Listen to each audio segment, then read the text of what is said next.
कितने हो गए कैंडिडेट कितने का गए मैं अपन ठीक है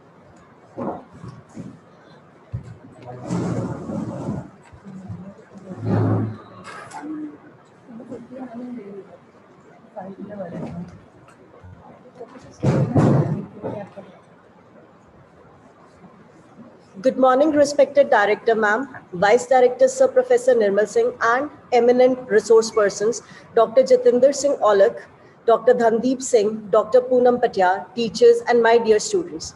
Today at Sanmati Government College of Science, Education and Research, Jagraon, Postgraduate Department of Chemistry has organized e-lecture series to promote collaboration among the faculty members between the institutes as well as the young research scholars. We now will begin this online series with the University National Anthem.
Now I would request our Vice Director, Sir, and the Head of Chemistry Department, Professor Nirmal Singh Ji, to welcome our resource persons. Over to you, sir. Good morning, everyone. Respected Director, Dr. Sukhvinder Kaur Ji, and my dear friend from different colleges. it is a moment of extreme prayer to welcome the guests who are present here to attend this online national lecture series on advances in chemical sciences. On behalf of Sanmati Government College of Science Education and Research, Jagraon, I offer my regard to all the teachers and students for joining us. I convey my regard to the eminent resource persons from Punjab University Patiala, Dr. Jitinder Aulek, Dr. Thandip Singh, and Dr. Poonam Patiyas. I am sure that you all will feel enriched with the knowledge after completion of this lecture series. I am grateful for your valuable times that we get to share with you. I welcome you all once again to the National E-Lecture Series and hope that you all will have a great time ahead. Thank you for all. Thank you, sir. Now I would request Mrs. Kiranjeet Kaur to introduce our first resource person, Dr. Dhandeep Singh from Punjabi University, Patiala. Good morning to all. Today, it is my great honor and proud privilege to introduce our today's resource person, Dr. Dhandeep Singh, Associate Professor in Department of Pharmaceutical Science and Drug Research at Punjabi University, Patiala. He has done PhD in pharmaceutical chemistry and his area of specialization is synthetic pharmaceutical chemistry, mast cell stabilizer, steroid sulfatase inhibitors, Alzheimer's disease. It has published 30 research and review articles in journals of national and international repute. He has also written abstracts of 35 conferences of different levels. He has guided 30 students of M.Pharma in their research thesis. He has 18 years of teaching and research experience in the academic field. He is also an active life member of APTI, IPA, IPGA, and Environment Society of Punjabi University. I hope that his versatile personality and vast research experience will benefit all of us in today's lecture. Now, I request esteemed resource person of today's webinar, Dr. Dhandeep Singh, to present his talk to all of us. Over to you, sir. We've made you the co-hosts. You can share your screen, sir. Thank you.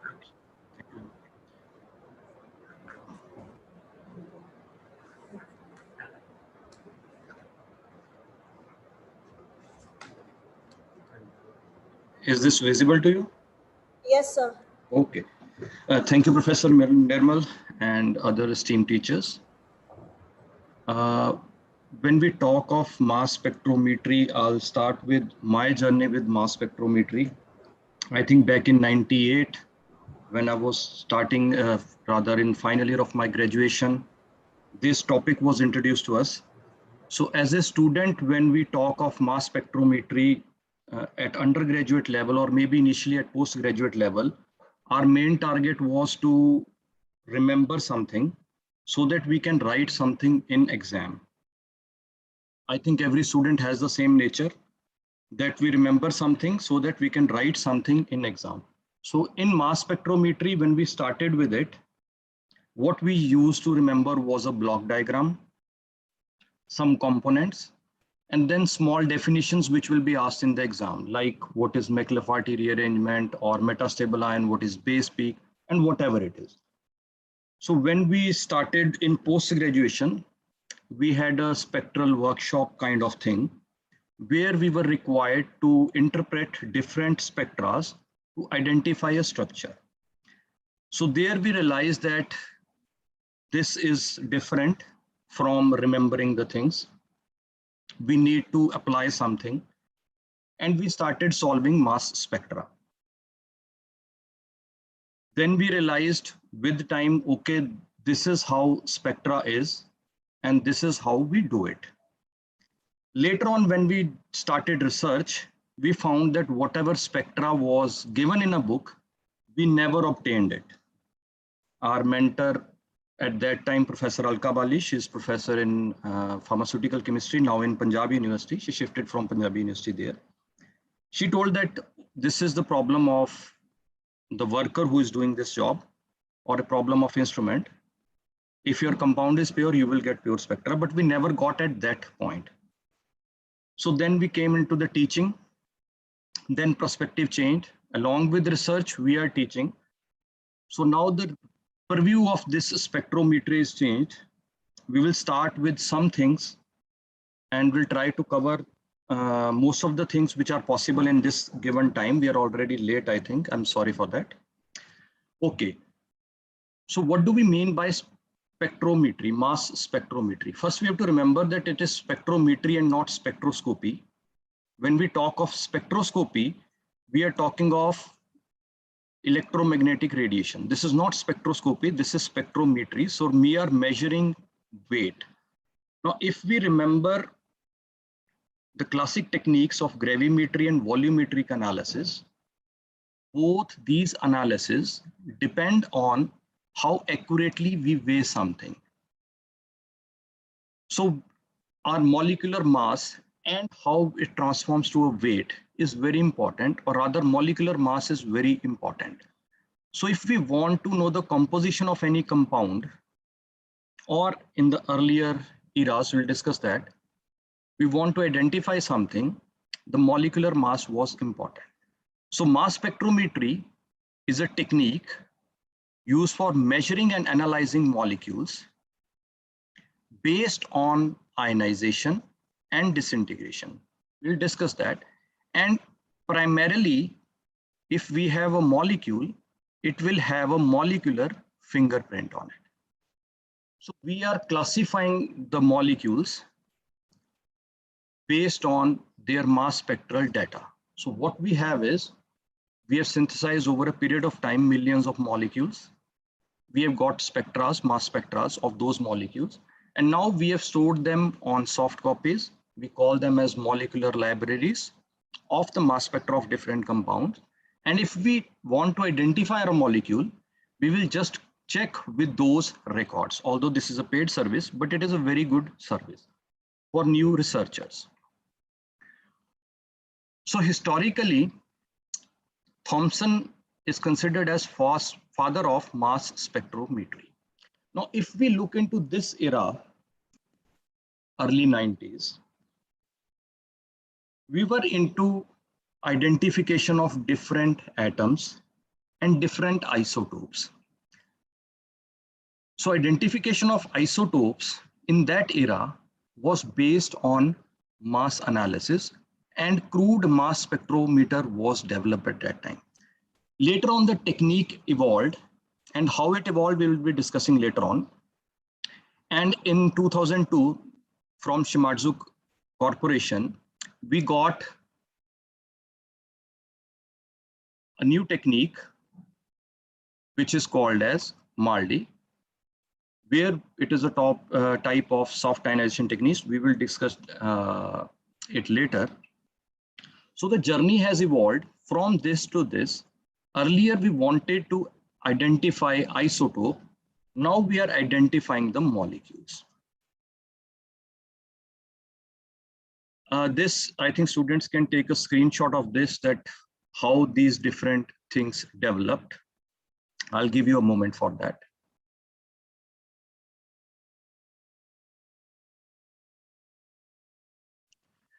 Now, this is a flow diagram of mass spectrometer.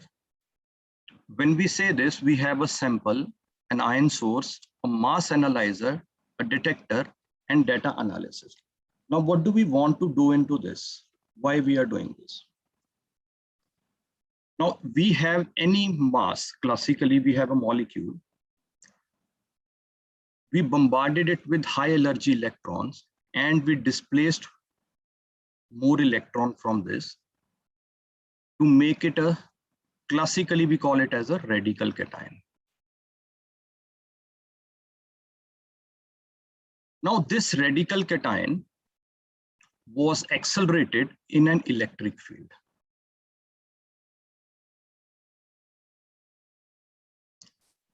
Now the smaller ion, smaller mass will move at higher speed, and bigger mass will move at slower speed. So it will reach the target earlier, it will reach the target later. But when we are analyzing this, we may require, if we are going for a straight path, we may require more than 200-meter distance for them to be identifiable in the earlier mass spectra. So later on, a magnetic field was introduced to this so that these are further deflected. So now small mass is coming in this direction, bigger mass is also coming in this direction.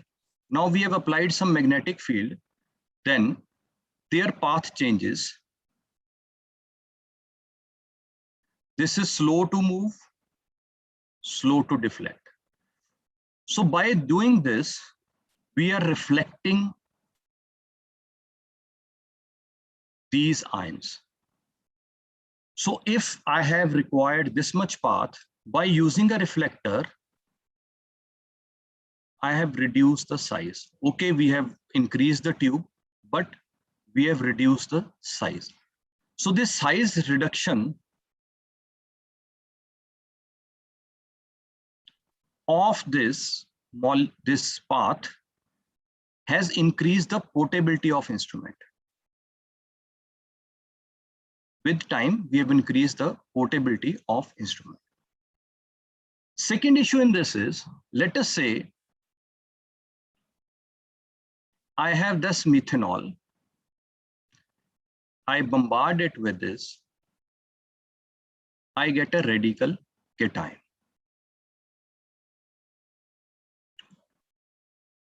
So now we have some mass of this, and this will get accelerated. Now, because we are supplied with high energy, if we are talking of electron impact mode, we will talk of that later also, then there is a chance that this may break. If this breaks heterolytically, we get this cation. So normally this peak will be called as molecular ion peak, and this peak will be called as fragment ion peaks. So instead of one peak in mass spectra, we will get multiple peaks. Then if we have a bigger molecule, in that case, we will have multiple fragments.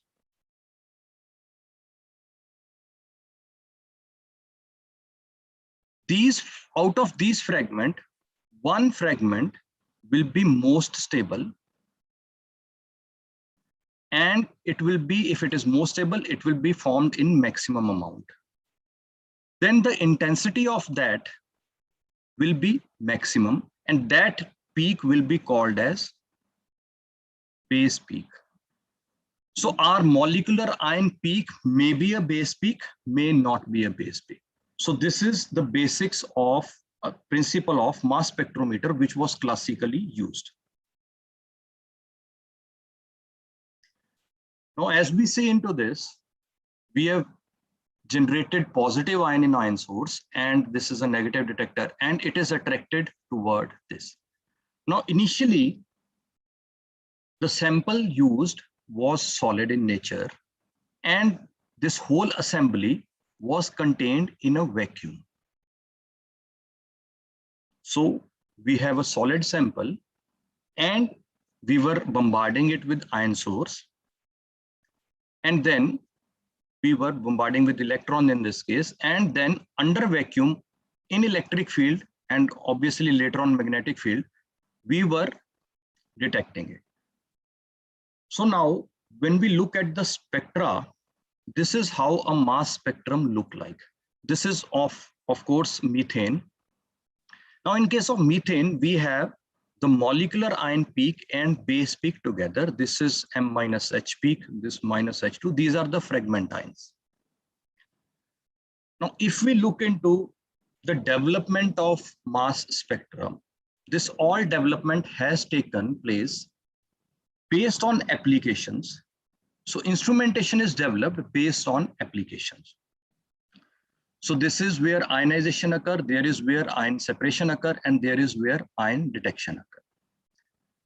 So when we talk of ion source, first is electron ionization. This is the classic one, where we are keeping a solid sample and we are bombarding with electron. We'll discuss this later on also.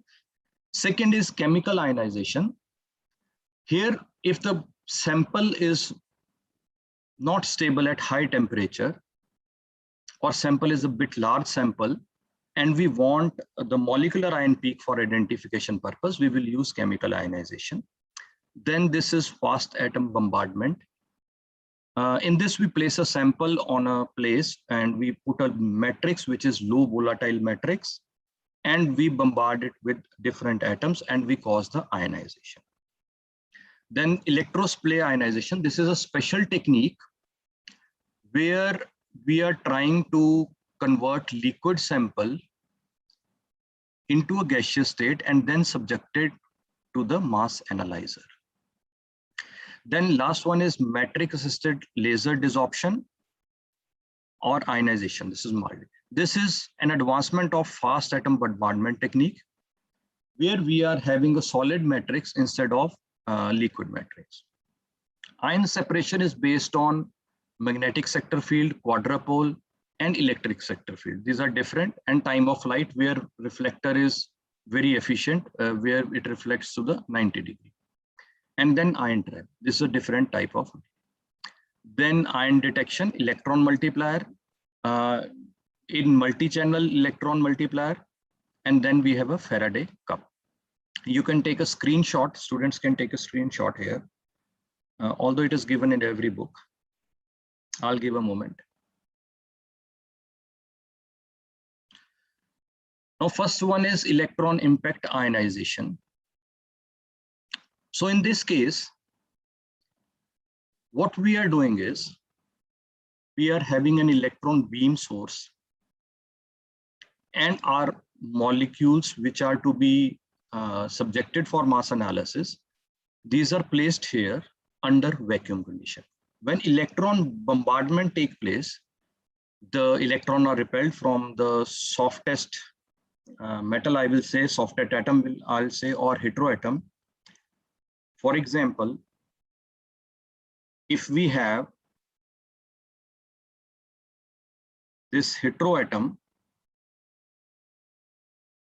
this electron will be lost. If we have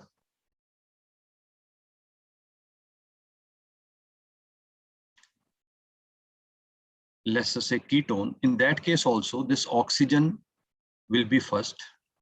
If we have a double bond, then this loosely bound electron will be displaced first. So this is how this technique works. Now in this case, we need a vacuum. Your sample will be vaporized, and we are subjecting it to the bombardment of high energy electron, and henceforth the sample which is charged or ionized will be subjected to further mass analysis. Only drawback in this is that it leads to extensive fragmentation, and sometimes we do not observe molecular ion peak. Now in chemical ionization, we are using the word soft ionization technique. When we use the word soft ionization technique, and in electron impact, we are using the hard ionization technique. In this, we mean that the energy of charged particles which are striking is relatively less, so that the ion which is getting charged is not degraded further, or less degradation is observed. So in this case, we have got some reagent gas which is first bombarded with electrons, and then this gas is focused on our material. Now in this case, the problem was the gas is at high pressure or at some pressure, and our mass spectrum was doing the analysis under vacuum. So if we are having a high pressure gas subjected to a vacuum, it will lead to sudden adiabatic expansion, sudden cooling, change in temperature, and your instrument may get destroyed. So later on, they formed some material, some connector we may use, or some hyphenation method we may use, where this vacuum environment transformation was done easily. So at that time, it was called as atmospheric pressure chemical ionization.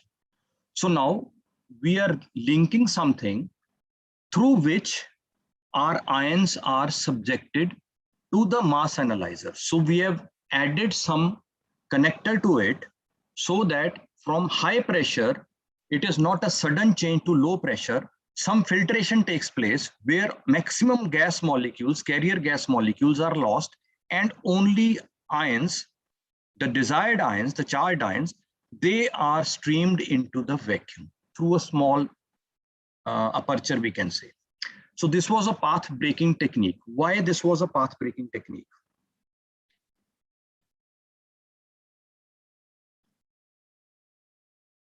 See, if we have any new technique,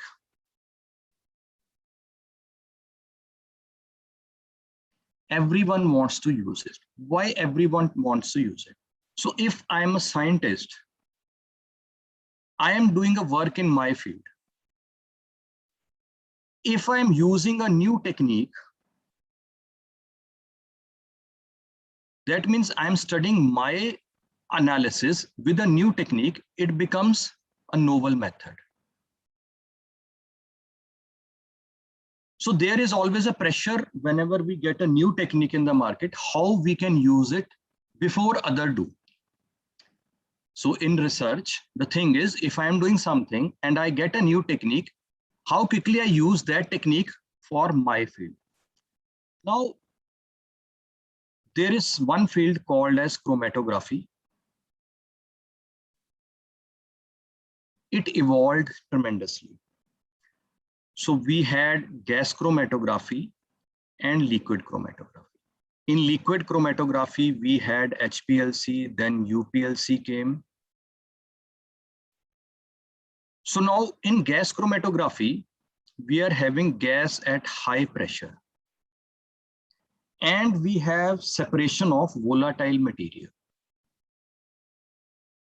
Now I want to analyze this volatile material. Let us say I am doing some perfume research. I've isolated from new flower some perfume. I want to check its component. So I'll take that perfume oil, I'll heat it and subject to gas chromatography. I will analyze how much one component is, but I want to check which component is. I want to check the molecular weight and further analysis. So I want to subject it to mass spectrometry, but my components are coming out of gas chromatography as these peaks. Now I want to analyze these immediately. So I'm linking this gas chromatography with mass, but gas is at high pressure and mass is under vacuum. So we need some methods. So when this need was there that we want to connect this, scientists developed those 3 or 4 hyphenation methods. Later on, these HPLC people also wanted it. We want to have this. So we want LCMS. Now it is a liquid, a further bigger challenge. It is a liquid. And we want to analyze with mass spectrum. So in this case, we got electrospray ionization. This technique was developed for this thing. Later on, scientists said, if we have high molecular weight compound, a protein or a carbohydrate, how can we analyze it? Now for that, what they did was they had a metal plate. On this, they put a liquid matrix and they mixed their compound. Then they subjected it to different atoms, charged molecules, different charged atoms, bombarded it with it and placed it in vacuum. So if something is there and I am energizing some carrier molecule which will explode, when this explodes, your molecule which is bigger, it will also tend to come out of this metric and will have some charge. And this charge molecule, if it comes, we accelerate into mass and we analyze. Second advancement of this was that we used a solid matrix. So we put a mixture and dried it. We put a laser gun UV light on this. It excited some molecules and they were ruptured from the surface and they carried the desired analyte with them. Then this analyte got charged and it was analyzed. Of course, we have mass plus the matrix. But this can be easily dealt with on computer, that we directly check which one is the matrix peak and how many multiple matrix are attached to it. So this is a very good technique which was developed.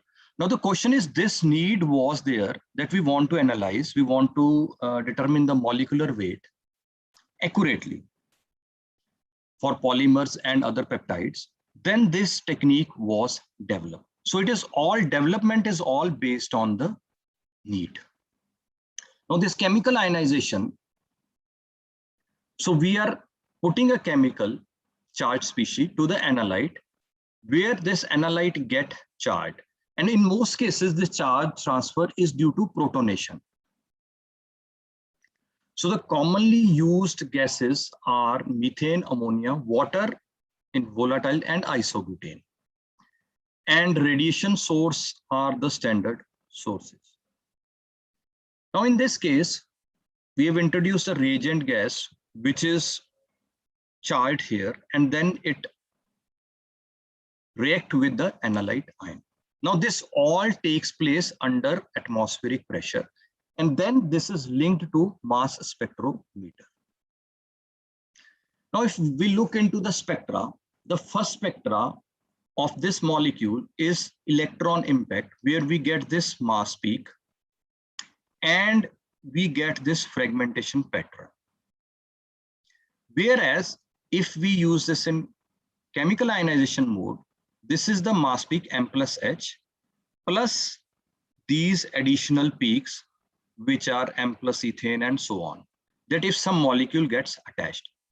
But this is easily identifiable. Now the question is, if chemical ionization is so good at identifying the molecular weight, should we discard electron impact or should we discard the fragmentation? The answer is no. Why we need fragmentation is, now if we want to separate these isomers, we want to identify these isomers, the molecular formula is same, molecular weight is same. But in this case, the fragmentation pattern is different from this. The base peak here is different from this. In this case, the M minus water is the base peak, whereas in this case, M minus ethyl is the base peak. So if we get time later on, we can discuss the fragmentation as well. Next is the fast atom bombardment technique.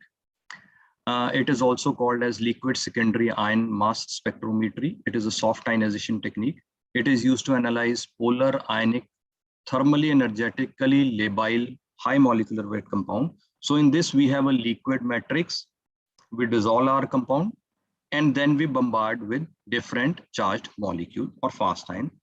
And then these are further analyzed in mass analysis. So these are the applications. So two of the most common matrices used are meta-nitrobenzyl alcohol and glycerol. These are the liquid matrices which are used. So this is how this matrix is there and we bombard it. It increases the charge and ultimately it breaks the surface tension barrier of that liquid and comes. And then these charged molecules are further accelerated in electric field. This is how this takes place. This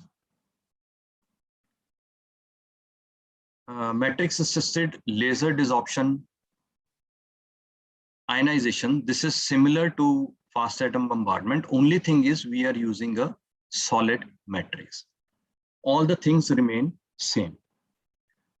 Now, why we are using solid matrix? Sometime we have a compound which is soluble in water. We dissolve it in matrix and we mix these and we let it dry. On dried surface, we carry out this analysis. Then is this electrospray ionization, where it is used in LCMS and LCMS-MS. Now, the point is, when we are having a liquid coming out of chromatogram and this chromatographic apparatus, this liquid needs to be evaporated, and then the molecules which we are having, these need to be charged. So now we have already seen that at atmospheric pressure, this charging can be done by placing an electrode.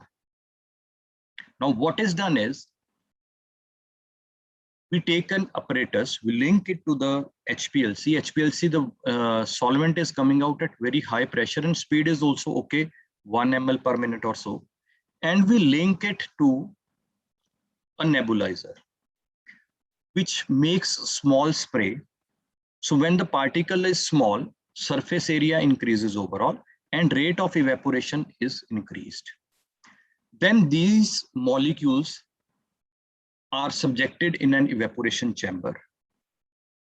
Then from this evaporation chamber, small stream is picked up into the mass analyzer. In most cases, it is M plus H or M minus H peaks are also found. So we determine them in positive as well as negative ion. This is an advantage when we are using this electrospray ionization. Now, just for sake of theory, for analyzing the ions, we already know that bigger ions are slow and smaller ions are fast, but we want to separate them. So before they reach the detector, smaller should reach first, bigger should reach later, but we need to give them some space so that they can travel at a particular given time. So time of flight is, we are reflecting with magnetic field and reflecting in such a way that when we are opening the slit of detector, only that particular area of mass is detected classically. Later on, the FT instruments are developed where all the masses are detected together over and over and again, and then these are extrapolated to our graph. Second is quadrupole. Now in this case, we somehow manage the voltage ratios so that the desired ion goes first, followed by other ions. So other masses will be rejected. So it is a scanning mass filter. And usually it is not used alone. We get a series of 3 or 6 like that we use them. Then ion trap, also based on this principle. It has high sensitivity and good range, but resolution is low because the area required is less, where we are just trapping maximum ions and we are allowing only few ions to come out. Similar is the case with Orbitrap, but in this case, it is not cost effective. Normally, we do not use it. Now in detector, we have got electron multiplier. What do we mean by electron multiplier? So in this case, whatever charged species coming, electron here represent a charge here practically, whatever charged species coming, it is attacking the first plate, further ions are released. So if we are measuring a negative in this case, then in terms of electron, this will take place. Whereas if we are measuring a positive ion, we will have a different scenario. we will use different diodes. In multiple channel plates, here we are showing only one. Here these all are held together in a channel where multiple ions can be detected in different plates. Then this Faraday cup detector. Now what is happening in this is, we are having ions reaching this space, and it is connected to ground. Whatever current flows, it flows through a resistance which can be measured. Then photomultiplier conversion diodes, these are used where the charged species are converted into photo signals, which are then converted into electrical signals for our viewing. This is okay detector for certain cases, but not that accurate detector. Now this is the main view, that when we have mass spectrometer as a detector in chromatography. What do we mean by detector in chromatography? If we are using a gas chromatography, we have got different categories of detector: flame ionization detector, then beta emitter detector. These are the various detector. So whenever we are having a detector, there are certain properties of a detector.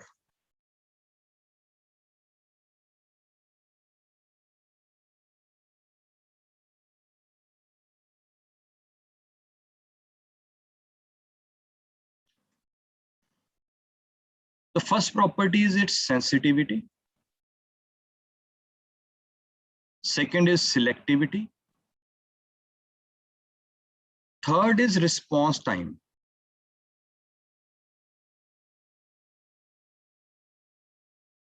Fourth is if it destroys the samples or not. So your mass destroys the sample. Response time is quite large in comparison to other detector, but it is sensitive and selective. So if we are doing this analysis for identification purpose, why I'm using this word identification purpose? If you are analyzing any drug molecule, now here I'm using the word drug, I'm using the word medicine, which is given in pharmacopoeia. Now there are impurities associated with this drug.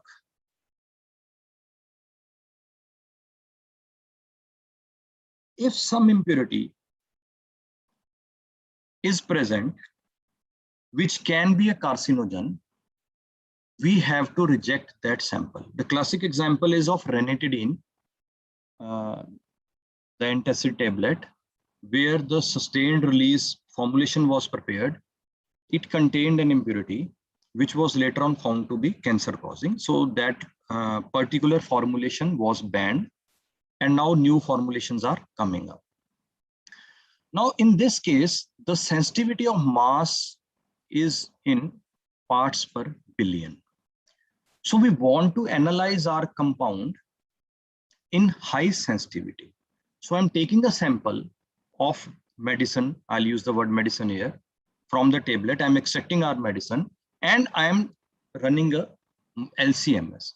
From that, I'm analyzing some new peak has come, what this peak may be. So for identification purpose, we may have LCNMR, we may use LCMS, and sometimes LCFTIR is also used. But LCMS is there because we already have the database. In LCMS, we have the database and we just correlate it. Now for that purpose, this detection becomes important.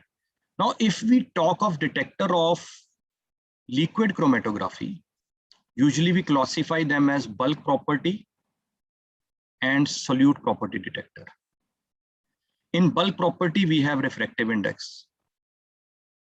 And in solute, we have UV visible. Then we have electrochemical detector. then we have IR detector, then we have this mass and other detector, UV visible and fluorescence also is in this. So now whenever we are talking of this mass spectrometry, the hyphenation was a challenge. Now, there are two challenges in this. One, if you see HPLC in the lab, it is very small apparatus. And we want to join it with MS. And MS, if it is big like a room, then we cannot use it with LC or in fact GC also. So for that phase, this time of flight was developed. So by doing so, we have multiple reflector. Instead of the ion being moving in a straight line, it is moving in a zigzag in a chamber. So when this movement is there and the distance is, lengthwise distance is covered in a given area, a multiple area. So that becomes a very good detector. Only issue with this is it is a costly detector and a continuous vacuum has to be maintained. And second issue is the sample required should be very low. It is not like that I'm using a simple beaker from the lab, and even if I take the beaker and dissolve it in a solvent, something will be detected. This is highly sensitive detector. Only disadvantage is it is destructive of a sample. That means it will destroy our sample. We cannot recollect our sample. For example, if we are doing NMR, we evaporate the solvent and we get the sample back.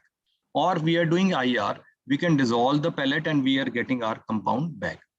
But in this case, we are not getting that thing back. So I think students can take the screenshot of spectrometer. I'll not go into the detail because I have to discuss one topic which is important.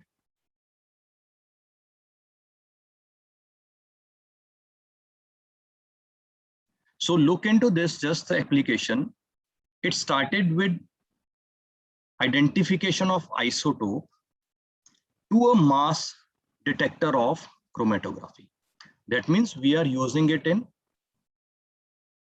quality control, environmental analysis, complex mixture analysis, in forensic chemistry also, petroleum chemistry also, food chemistry also. All these things are used. See here, one term I've used, MSN. So in structural elucidation, I'll require two aspects. One is the molecular weight and second is its fragmentation. Then only I can identify or rather confirm my molecule. If this happens, for that purpose, we have mass analysis, we have mass detector in series, or the ions are reintroduced into the same chamber again and again. So that initially I get M plus H peak, and later on this is reintroduced into the chamber and I get fragmented peaks. This is very important for structure elucidation. Why I'm using the word structural elucidation? Let us say a person comes to me, he says, I am using this plant leaf and it is showing this activity. Let us say it is showing anti-diabetic activity. Now what I will do is I will take the plant, I will extract it with different solvent. And then from animal models, I'll check which extract is actually causing diabetic, anti-diabetic effect. So we will be using, let us say, streptozotocin model for diabetes, type 2 diabetes. And then I'm analyzing that. So out of that, I got a fraction, which is bioactive. Now this fraction, when I analyze, it contains 5 compounds. Now, which are those 5 compounds? Do we have any report over that 5 compound? How will we know? First thing is we have to separate, then we have to analyze. Now, if my extract is in small amount, let us say I got only 10, 30 or 50 milligram or 100 milligram of the sample, I want to separate it, then your LCMS is the best technique. I'll dissolve hardly, let us say 5 mg in bigger sample, bigger amount of solvent, let us say about 20 ml or 30 ml, and then I will take 0.1 or 10 microliter sample to be injected. And this will give me a picture of what type of compounds are present. So that will be easy for us as a researcher. Now, this one thing is identification of molecular ion peak. Now, this is very important. If I'm getting a spectra from chemical ionization, it is very easy. M plus H will be there, M plus sometimes sodium metal is there, 23 is there, and so on. Second is sometime loss of water, sometime loss of methyl group. These peaks are visible because we are talking of soft energy. If this is not visible, that means we have located the peak at a wrong place. We have to look it again. Second, because I was thinking of, as discussed earlier with your teacher, that we have to cover something related to whatever is coming in CSIR net. Now, at our time when we used to give net, it was objective and subjective. And in subjective, first question was compulsory, where structural elucidation was given, that you are given this mass, these are the fragments, this is the UV, this is the IR, these are the NMR peaks, you identify the molecule. This is what used to be the question. Nowadays, I was looking for last 3 or 5 years paper. Two types of questions have come. One, I think we don't have time to cover that, but one thing we will be covering today. That is calculation of isotopic pattern. What do we mean by isotopic pattern? Now in this bromine, the bromine exists in 2 isotopes with difference in molecular weight in 2. So the molecular weight will be this molecule will be 184 and 186. Now what will be the ratio of these two will give us an indication that this mass contains halogen or different atom. So for that purpose, you just take a screenshot of this. Relative abundance of common elements, chlorine, bromine, and sulfur also is there. These are very important. And in your CSIR net exam, these questions are asked. What type of questions are asked? Questions are asked that let us say I am having 1,2-dichloroethane. What will be the ratio of, they will be giving 2 masses. Now the question is how to calculate this. You have to draw a grid, label it with isotopic distribution for each element. Remember to add 0 where there is no isotope. Multiply the grid, add the diagonals. Now let us say we have a chlorine molecule, Cl2. And from the previous thing, chlorine has relative abundance of 32 for Cl plus 2, 35 and 37. 35 is 100% and 37 is 32. So I am drawing a grid. Here also chlorine, here also chlorine. Chlorine 1 will be 100%. This is 0 because chlorine does not have M plus 1. 36 peak is missing. This is for 37. Similarly on this axis. Now this 100 into 100 will be this thing. Then 32 into 100 and so on. So this is the square grid which is obtained. Now what we have to do is we have to, what masses we will have from 35, we will have 70, 35 and 37, we will have 72. And if they are 237, we will have 74. So we will have M plus 2 and M plus 4 peaks, whereas M plus 1 peak is missing. Now we add the diagonals. When we add the diagonal, we get this 10,000, then 0 for M plus 1 peak, then 6,400, then again 0 and 102. So if this we consider this as 1, then the ratio is approximately 1:6:9. Now you have to remember, if we have any molecule which contains 2 chlorine, you have to just add the molecular weight, and M plus 2 will be in this ratio 9:6:1. So 100% means the first one where both chlorine are 35 will be 9, ratio 6, ratio 1. Similarly for bromine, you have to remember it is 1:2:1 for M plus 2. There is no M plus 1. Let us take another example of chlorine and sulfur. 2 chlorine we already know it is 9:6:1. You have to remember this. Then for sulfur is 100:4. You just calculate this. Add the diagonal and you get this intensity 225:150:31:1. These are the molecular weight for these. Another example for Cl2Br, same procedure, same result.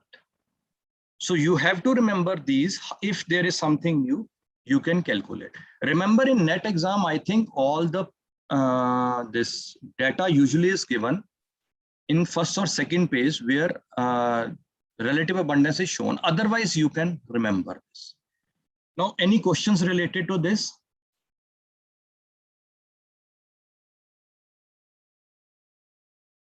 Okay.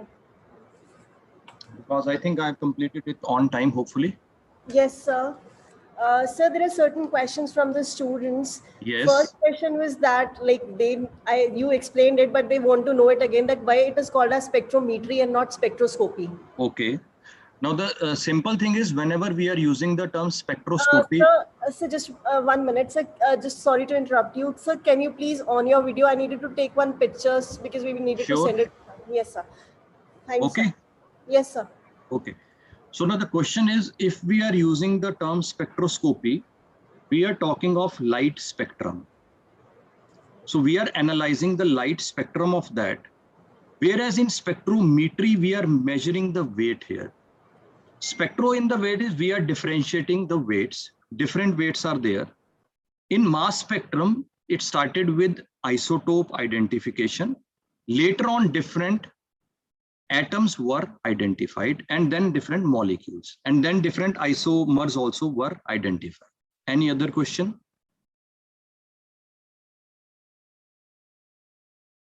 आवाज नहीं आ रही बेटा? How would we prepare sample for mass spectrometry? Okay, this is a tricky question. And the thing is, what we are doing practically means your question is vague in that way. If I am preparing it in, let us say, chemical synthesis, I'll be crystallizing my compound, I'll be noting its molecular weight, and I'll be giving the molecular weight and melting point to the analyst so that he will take the mass spectrum directly by EI mode. Second possibility which we do is LCMS. We check the solubility in methanol or ACN. We give them the sample. We tell them this is the expected molecular weight, and this is the solubility, and they carry out the analysis by LCMS. So that is, ESI has eased our research, because when we were doing research back in 2000, 2001, we were not having this apparatus here. Nowadays, I think we have got LCMS in Punjabi University also. It will be working in maybe a month or so. Some paperwork is remaining. That file takes time. Okay, sir. Sir, is it possible that can we calculate and differentiate the proteins on the basis of mass spectrometry? Yes, from MALDI we can do it. Normally it is not alone, because we will be separating the proteins first. We cannot analyze a mixture as such. Okay. So from that gel, electrophoresis gel, we will be separating the proteins, and then we can analyze, no issues. But nowadays, I think this protein analysis with the chemical methods is also available. Okay, sir. Sir, our students are also interested, like if you have the mass spectrometer in your university, they would like to visit that. Okay, we will see how it works out. LCMS is installed, but it is not in working condition yet. We are waiting for operator and other formalities. So whenever it is working, we will inform you so that student can have a visit. No issues with it. Fine, sir. Thank you so much, sir. Your talk was really very wonderful. Okay, actually I had to adjust. I was actually, to be very frank, I was preparing for this isotope abundance and fragmentation. Okay, sir. But then you said it is a seminar, so I skipped the fragmentation part and I introduced the this instrumentation. Okay, sir. Thank you so much. If you need, we can discuss later on. No issues. Yes, sir. And sir, some of the students, they're asking for the presentation you've prepared. If it is possible. Okay, I'll send you immediately. No issues. Yes, sir. Thank you so much, sir. Thank you for such a wonderful talk, sir. Okay. Thank you, sir. Can I leave now? Yes, sir. Okay. Thank you, ma'am. God bless. Good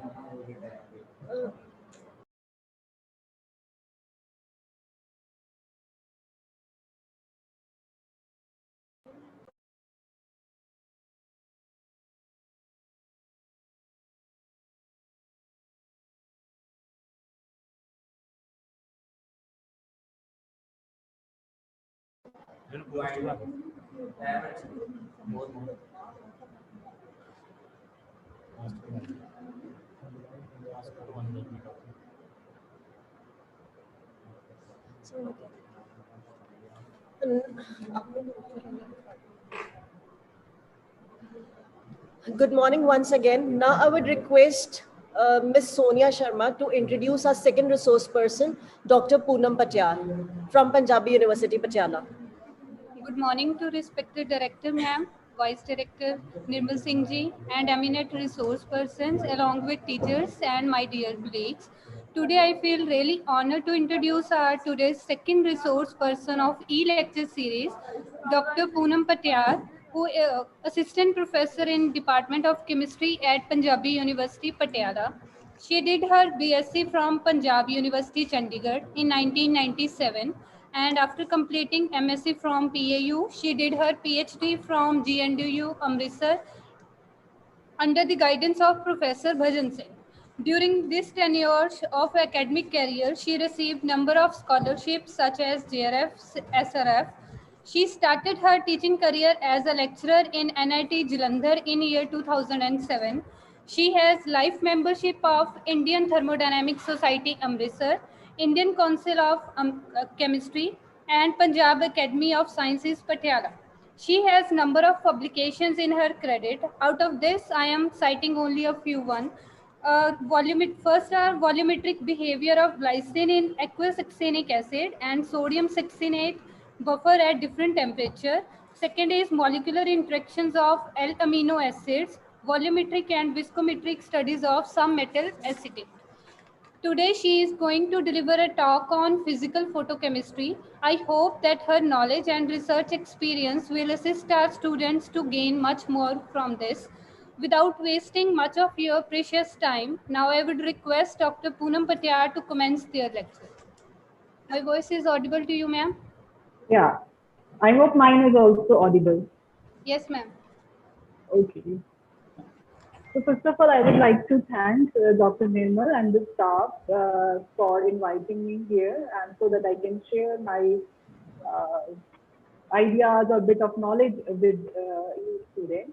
So wasting not much of the time, I would like to start with the topic. Mostly I will be using the whiteboard if it is fine with all, and I'll for the moment I'll switch off the video whenever the question is like the students want, we can interact with that. Is it fine? Yes, ma'am. Perfectly fine, ma'am. Oh, yeah, fine. Just you let me know that either the screen is shared or like this, right? Yes, ma'am. Yeah.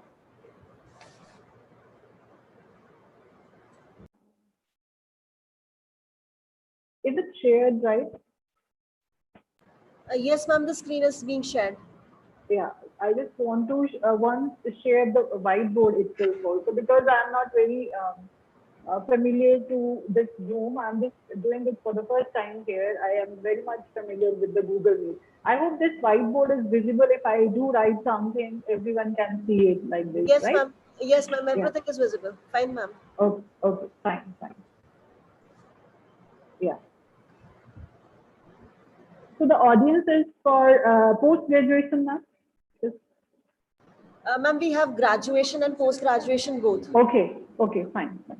Yes, ma'am. So so for the topic which was given to me from the college, it's physical photochemistry. I just went through it, and before starting, what I will be doing, I'll be just taking the little you can say the part which is not very much simple also, but because it's mentioned you have to go for the simple examples and all. So I have tried to make it in that way. But before going into what basically photosynthesis reactions, energy transfer reactions are, or what the photochemistry of all these reactions is, I just want to take 5 to 10 minutes to just start with what basically the photochemistry is, or what we will be using over there. So I have just taken a few of the slides from here. Right. Yeah, so this is to begin with, as all of us know what photochemistry is. If the students want to just go with that, photochemistry, photo means photons or light. Chemistry, we know this is all about the chemical reactions, right? So photochemistry, if you define it, that is, photochemistry is the study of all the photochemical reactions and physical changes, of course, which happen by the interaction between the matter, and particularly from the whole electromagnetic spectrum. It is about UV or the ultraviolet light, right? So that is how broadly we can say that photochemistry is what photochemistry is. Now, one may ask why photochemistry is important, because we know photochemical reactions, they occur all around us, and being an important feature of many of the chemical reactions or chemical processes rather occurring in living systems and in the environment. So from there was much of the study on photochemical processes or the reactions, because if you go, the power and versatility of the photochemistry is becoming interestingly important in context to improving the quality of our lives. You can say through the healthcare, energy production, green solutions, and some of the problems which are arising in this modern world. So that is why the principal aim is to enhance the study, or you can say to go into much of the deeper study.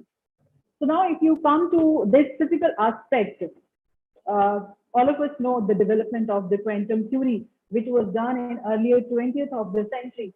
So they predicted that electromagnetic, if you waves go for, or the waves particularly go for, they have the properties and behavior of matter and light. Means that electron in matter have both wave-like and the particle-like properties. And we know here the quantum theory is playing a very important role. That is, quantum theory shows that energy of matter is quantized. So what do you mean to say by the quantized? This is the very basic thing which you learn also, but still, quantized is what? That is, only certain specific energies are allowed. So on that basis, in your basic study, you might have done, this is the one slide which I want to show, is that is quantized energy levels in the matter. Here you can see this is this way, this arrow is showing that energy is increasing, and this is the lowest energy electronic state. And when it gains energy, or when the energy or the quantized energy falls, that is, it goes to the upper level, which is called as the excited state. So this is all. I will not take much of the time on here also. So now see this second slide, if I hope it is visible to all. So see, first, this is the process of light absorption. So we used to write h nu 1 2. 1 2 is, that is, this light is absorbed at this level. That is, from the transition is from 1 to 2, right? After the absorption of the light, the electron goes from the ground state to the excited state. This is generally the first primary step of the photochemical reaction, that is the absorption of light. So when you write 1 2, 1 is initially and 2 is later on, it means it is the transition from the first level to the second level. There can be n levels, but here we are just, for the simplicity's sake, we are just showing the 2. So this is from 1 to 2. So now we know that when this electron is in the excited state, because this is unstable state also, so what happens? It rapidly comes down to the ground state. So that process, if you see here A, which is written spontaneous emission. So when it immediately comes from your this upper excited state to the lower one, this is called as spontaneous emission. And stimulated one, you may see this is bit like the laser. That is when another quantum of light which is falling on this upper excited state. Are you getting this? That is when another photon is falling on the upper state. So there will be what? There will be the emission of the 2 photons. That is called as stimulated. Stimulated means to stimulate something, right? So that is called as stimulated emission. So this is a general process which goes in the photochemistry. This is the very next slide. This shows the very important, you know, the Jablonski diagram. All of you have studied in your lower standards also. So, but we will take up it in a brief that the Jablonski diagram, we know this is what it is showing. This is the S naught. This is the ground state, right? And it is having its own vibrational level.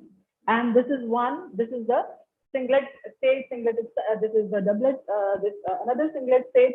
So here you can see all the processes here. This way energy is increasing. When the amount of energy falls on it, it absorbs the light, goes to the excited state. There are various processes given, that is internal conversion, vibrational relaxation, intersystem crossing. When the this electron, it comes immediately back to the ground state, this is called as fluorescence. And the delayed fluorescence, when it comes from the another state, that is from the triplet state, it is called as the phosphorescence. So my idea, the idea was to tell you a bit, just to make some background, so that if we are going further, then you should be able to understand a bit.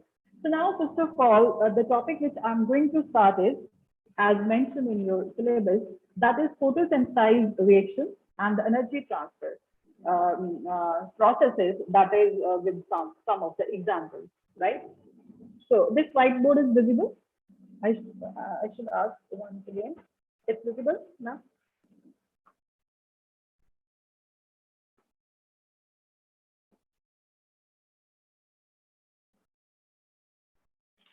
Yes, whiteboard is visible.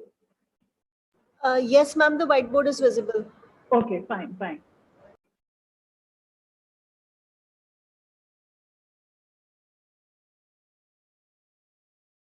Yeah.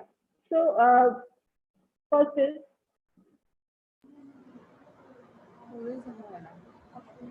Ma'am, yes, we are able to see your writing photosensitivity. Yes, ma'am. yeah, okay. Thank you, thank you.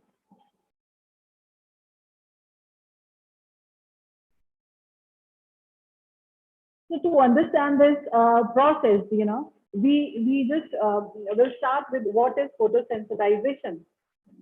Photosensitization. So far, we know any certain reactions, they are sensitive to light, but there are many reactions which are not, or you can say there are certain reactions which are not sensitive to light. So to those reactions, they can be made sensitive by the addition of, or you can say by adding a small amount of the foreign material, which can absorb the light, stimulate the reaction, and it means it will be going into the photochemicals. So from this word, if you see is sensitization, it means which is sensitizing the reaction. Are you getting this? This is sensitizing the reaction. So now, that is now the material which is added over to this, right? What it has done, it has taken up the light and it has passed on to the substance, let's say any substance B, which was not able to absorb the light. And because of this material which is added, which is capable to absorb the light, and it has transferred to this, it has undergone the photochemical reaction, right? It has gone through the photochemical process. So this material, all of us know, this is called as photosensitizer. And the whole phenomena of this is called as photosensitization. So initially, what it was thought that this photosensitization is almost like catalysis. If you have gone through chemical kinetics, that this catalysis, we also know catalysis is doing what? It is speeding up the rate of reaction. So initially, many of the scientists, they were of the opinion that photosensitization might be similar to catalysis. But later on, it was confirmed that photosensitization is quite different in nature from the ordinary catalysis, right? Because here, photosensitization reactions are spontaneous and they involve the increase in the free energy of the system. So that makes it different from the catalysis. So now the question comes is, what is the role which is played by a photosensitizer, because this is the material which we are going to add, right? So, which we are going to add so that the photochemical reaction can happen, right? So the main function of this photosensitizer is what? It is to absorb light. It will absorb light, first step. After absorbing light, what will happen second? It will get excited, or it will go to the excited state. Third, what will happen? After getting into the excited state, it will pass on its energy to one of the reactants, because in a reaction, there can be one or two reactants which are not capable to absorb the light, right? And thereby, in the fourth step, what will happen? It will activate these reactants or one of the reactants for the further reaction. One important thing again, why, as I have told earlier, why it was thought that this catalysis, it is like the catalysis, that is because photosensitizer itself will also not take part in the reaction, right? What it is? Without itself taking part in the reaction. Okay. So the role is the role of photosensitizer is what? This is to act as a carrier of energy. To act as a carrier of energy. So this is what the basically we want to see for what the photosensitizer is doing. Now, see here also to our students, we used to teach much of the the vast part of the photochemistry. That is what I have basically told is that it stands for acceptor, right?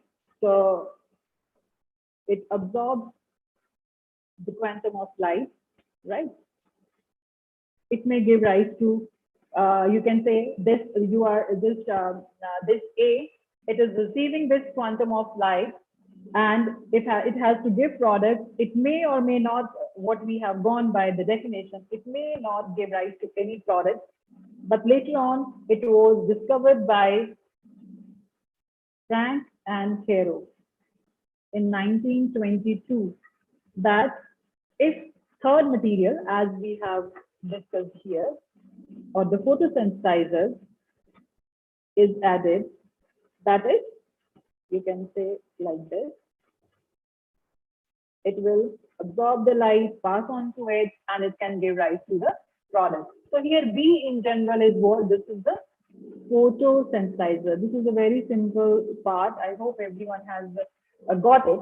So photosensitizer, now the question comes is, what material is going to act as a photosensitizer? Generally, you will see that mercury, cadmium, zinc, they are photosensitizers. But in many books, you will find much of the chemistry is involved with the mercury because there are 7 states possible for mercury.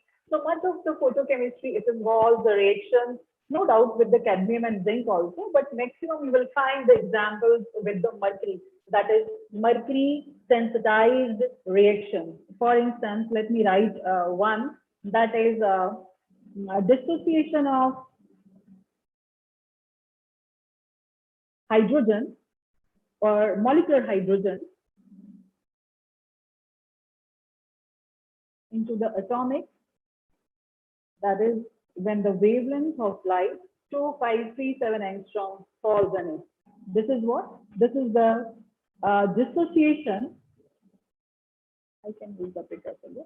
That is the dissociation of molecular hydrogen, this one, into the atomic. Otherwise, you see, if you just exclude this mercury, this molecular hydrogen is not going to absorb the light and no dissociation is going to take place.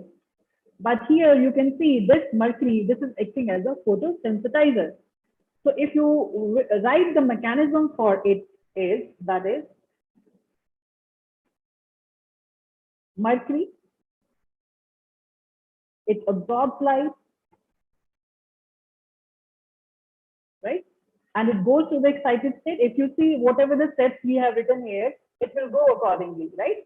That is mercury. It absorbs the quantum of light that is of the wavelength. This one you can see 2537 angstrom. It goes to the excited state. And now once this is excited into the excited state, it will transfer its energy to molecular hydrogen, and this is the atomic hydrogen is formed, and this mercury, it will come back to its ground state. So this is, you can say, dissociation of molecular hydrogen with the help of, or you can say this is a sensitized reaction, right? So there are many, reactions, like you can go for another example, like sensitized fluorescence. From the name itself, for instance, this is the mercury, and this is its state, 1s0. Mercury in 1s0 state, that is in the ground state, it absorbs light. Generally, you can say the mercury vapors, when they are exposed to the light radiation, their electrons, they will go to the excited state. We put asterisk for the excited state, and they go to the 3p1 state. Right? So now what happens, that is, now if the presence of this mercury vapor, or you can say the pressure is low over there, then the number of collisions will be low. So there will be no loss of energy, and thus this excited atoms, or the mercury atoms, they will come back quickly to the normal state. And we know the floor that is called as fluorescence, which generally takes place in the time span of 10 raised to power minus 7 to 10 raised to power 8 seconds. And how we write it, that is, when it is in 3p1, it comes back to again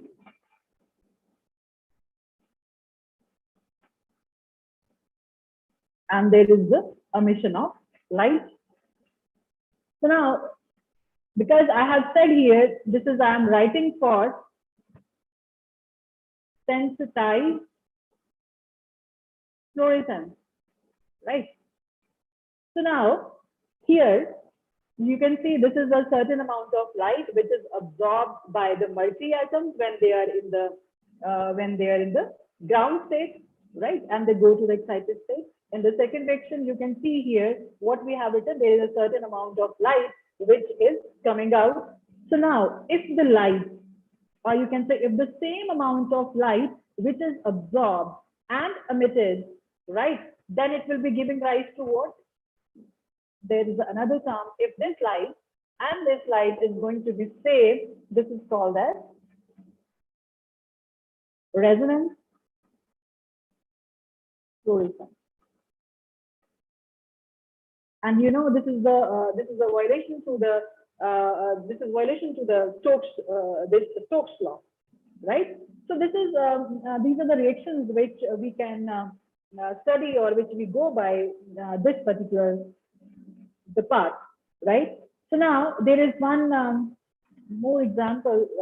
One example more I can write for this is very common example as well. You can write like this. I hope from the previous examples now you will be able to see what we mean to say by this reaction. So now you can see here, this is also the example of sensitized fluorescence, right? Here the mercury vapors, of course, this tellurium is not going to absorb any light. So what happens if you go by the mechanism itself also, this mercury atom, they will absorb the light, right? They will absorb the light and they will go to the excited state. They will, from the excited state, they will transfer its energy to the tellurium atom, and these atoms then, or you can say they are going to collide with this. So of course, then only there is the transfer of energy. So with this, what happens? They will go to the excited state and they have transferred their energy. So they are coming back to the you can say ground state. In this manner, if you write this is, that is, then we can write excited tellurium here. When it comes back to the ground state, there is the emission of light. This is the sensitized fluorescence, right? That is all which is coming by the sensitization. So now next I'll try to tell the energy transfer which is related to the photosensitized reaction. How this is, we will do one general this mechanism. You can correlate with another example,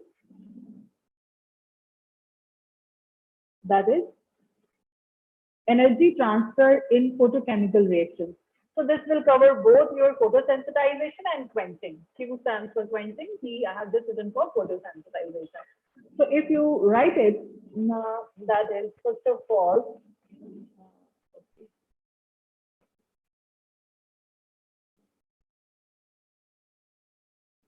so this is here sensitizer, because you know sensitizer is going to absorb light, so you can write it as a donor also.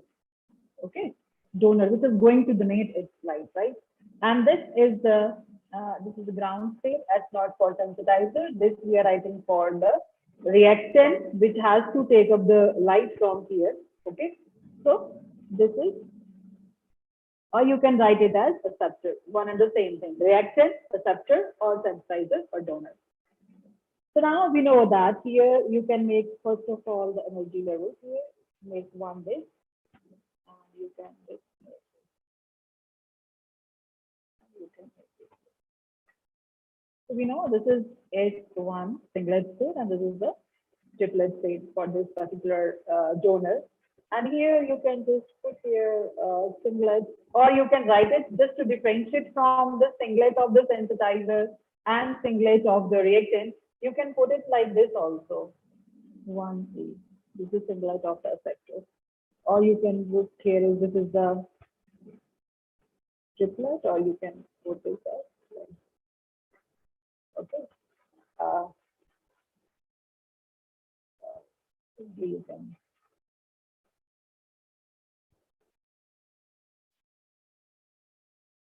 Okay, let's try 3 more sheets.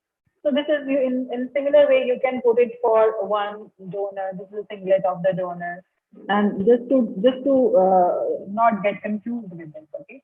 So as we know, first what happens? This sensitizer is capable to absorb the light, so it is going to the. I'm just taking this like this. So it will go from S0 to the singlet state, right? That is, if you want to write it, that is donor. It will be absorbing the quantum of light, and it is going to 1D state. So this is basically, generally you can say we are considering the donor acceptor system, in which only the donor, that is the sensitizer, donor or the sensitizer, donor or sensitizer as we have written here, it is absorbing the incident photon, means the photon which is incident upon the donor. Okay, and then what happens with the absorption of the photon? It will give rise to the singlet excited state of the donor, 1D. You can write S1 is general term, but if you want to make it more specific, it will be 1D. That is the singlet excited state of the donor. Okay. So now,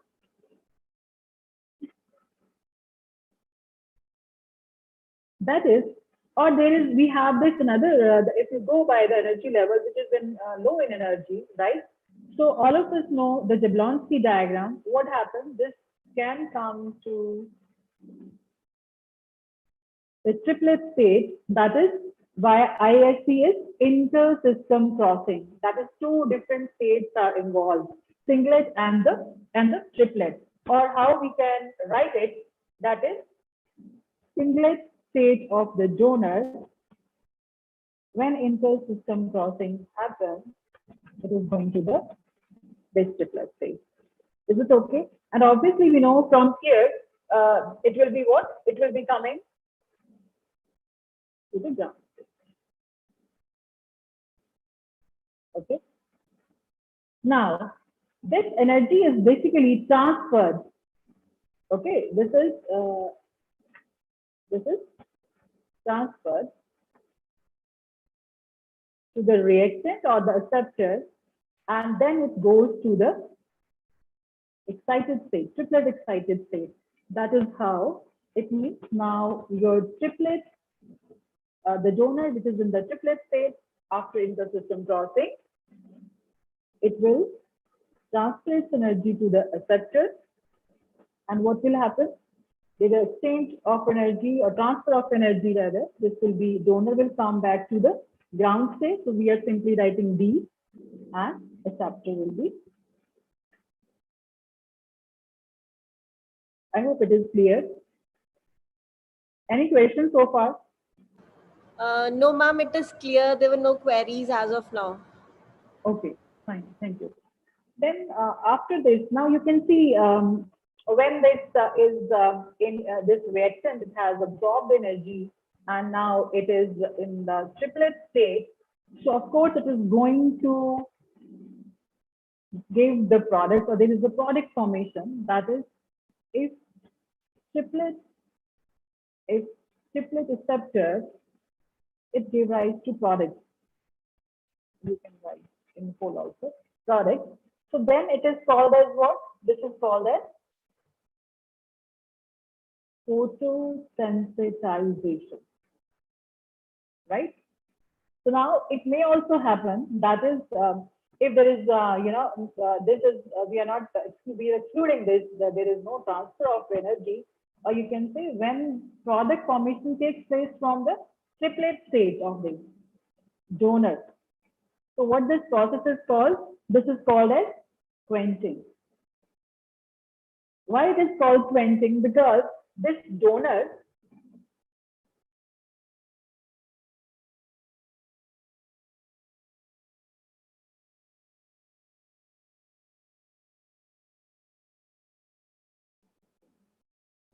sorry. So this is that is what. Now here the energy is not transferred to the reactant, which was to give, or acceptor, which was to give the product, or which was to give the photosensitization phenomena. So here the products are formed from the triplet state of the donor. So they have quenched this photosensitization. That is why it is called as quenching. So in this one mechanism, it is all clear that first step is from donor, it is absorbing light going to the this excited state, then intersystem crossing, it is going to the triplet state. And if the product, you can say if acceptor is giving the desired product, then the mechanism is called as sensitization, or you can say photosensitization, because light is involved.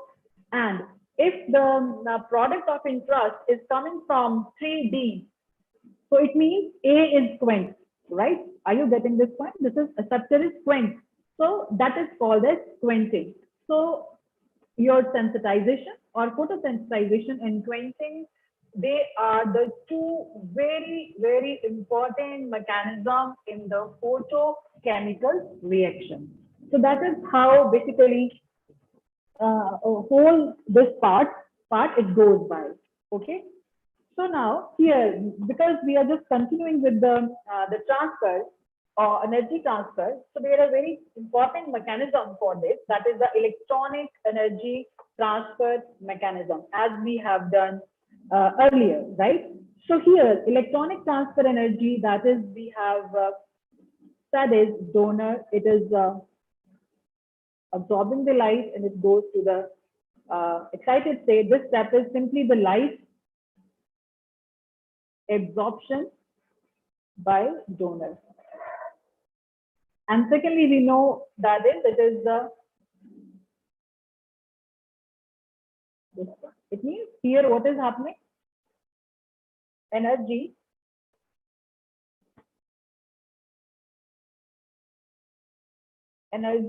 transfer donor to acceptor.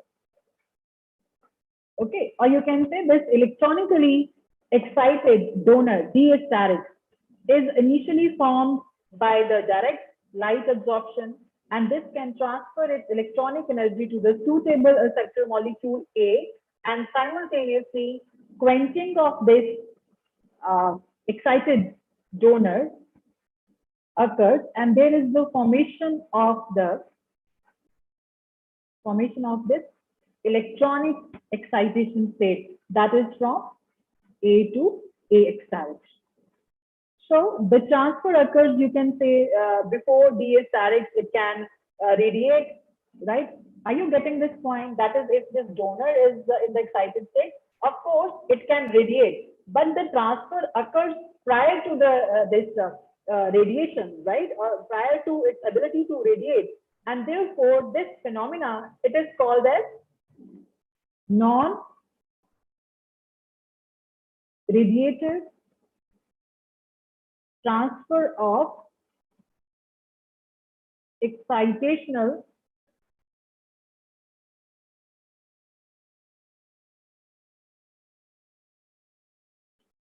energy. Okay, so this A-steric molecule, or the excited receptor molecule, thus it becomes excited indirectly, and it undergoes various photophysical and photochemical processes.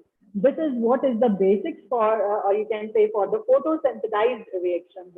And you know, these photosensitized reactions, if you go by a very, you can say, one of the most important sensitized photochemical reactions, then if you know, is that is the photosynthesis by the plant. All might have gone through with this, right? That is the photosensitizer here is, that is chlorophyll molecule. It acts as a photosensitizer. It will absorb the light. It's present in the leaves. It will absorb the light, right? And it will pass on to the reactant, that is carbon dioxide and water, to produce the carbohydrates. This is a very common example which we go for, right? So now the main thing here which we have written is non-radiative transfer, right? So this non-radiative transfer, it must be differentiated from radiative transfer. How?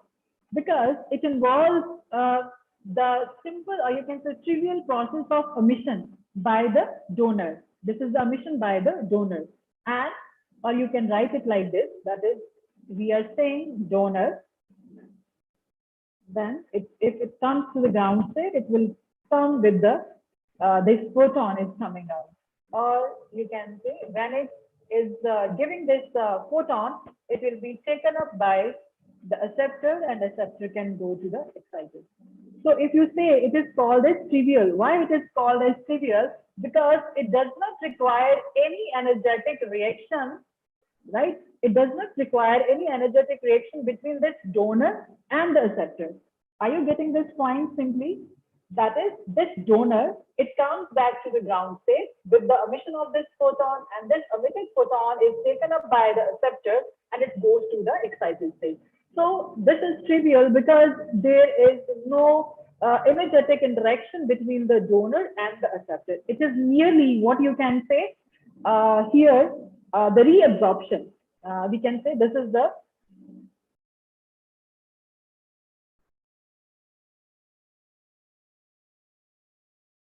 reabsorption of the fluorescence. This is the fluorescence radiation because it has come to the ground state.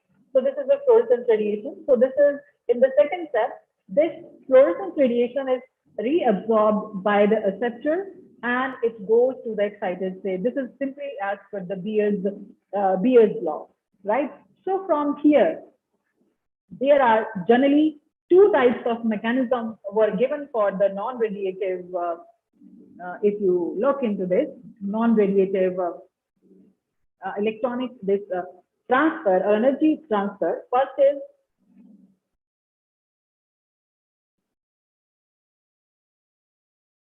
long range. This is a long range transfer.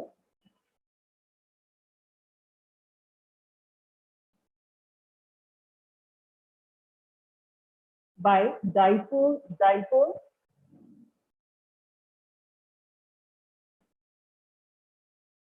coupling interaction. And secondly, it is short range transfer by exchange interaction. So these are the two transfers which are most generalized or postulated, that is the non-radiative energy transfer phenomena. So here we will go one by one to this.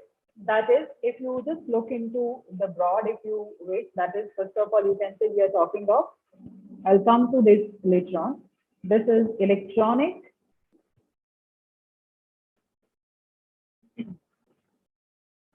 energy transfer. So electronic energy transfer, it can be radiative transfer, or it can be non-radiative transfer. Fine. And we have written that this radiative, as we have done in the previous slide, this is basically the trivial mechanism. Here, this is further of two. First, which we have written like this is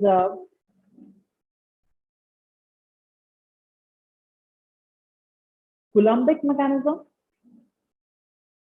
This one first, okay, that is long range transfer by the dipole-dipole coupling interaction. And second is electron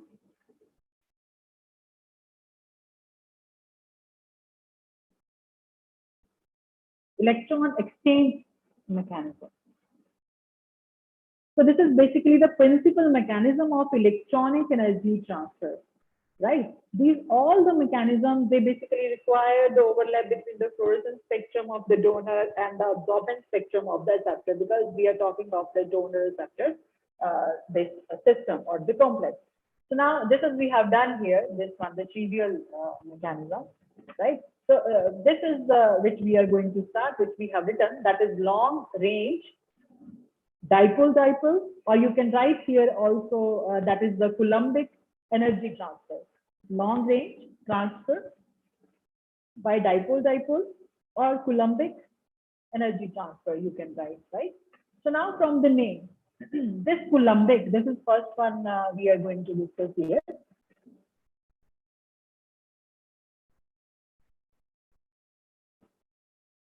This Coulombic mechanism is relatively long range. That is why the name is coming from this word also itself.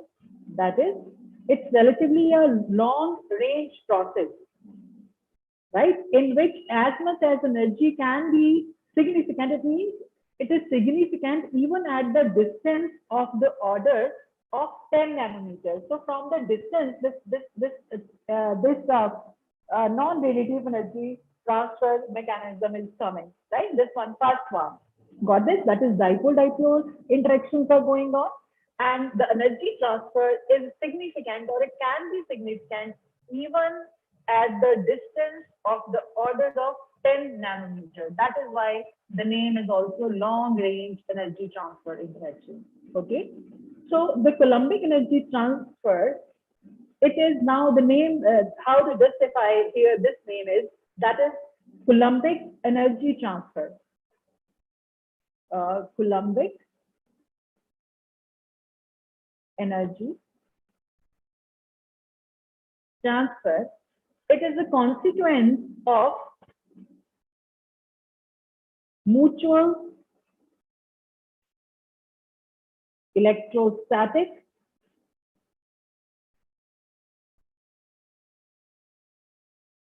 repulsion between the electrons of donor and acceptor molecule. It means as the excited this donor molecule, it relaxes to D. What happens? the transition dipole, which is created, you can say, has created, it interacts by Coulombic, or you can say electrostatic repulsion.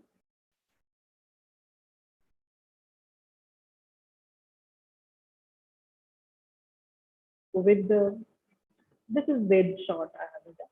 This is with the transition dipole created by the simultaneous electronic excitation of A to AX direct. I'll read out it again, what I have written. That is, we are talking of the interaction of the dipole moment. That is when this excited donor, it is relaxing to D, and when this acceptor, which is in the ground state, it is taking up the energy. Or if I want to just show it with the help of a diagram, how I can show is, that is what I mean to say is, we have, this is one donor, or you can simply write in the excited state, which we are saying.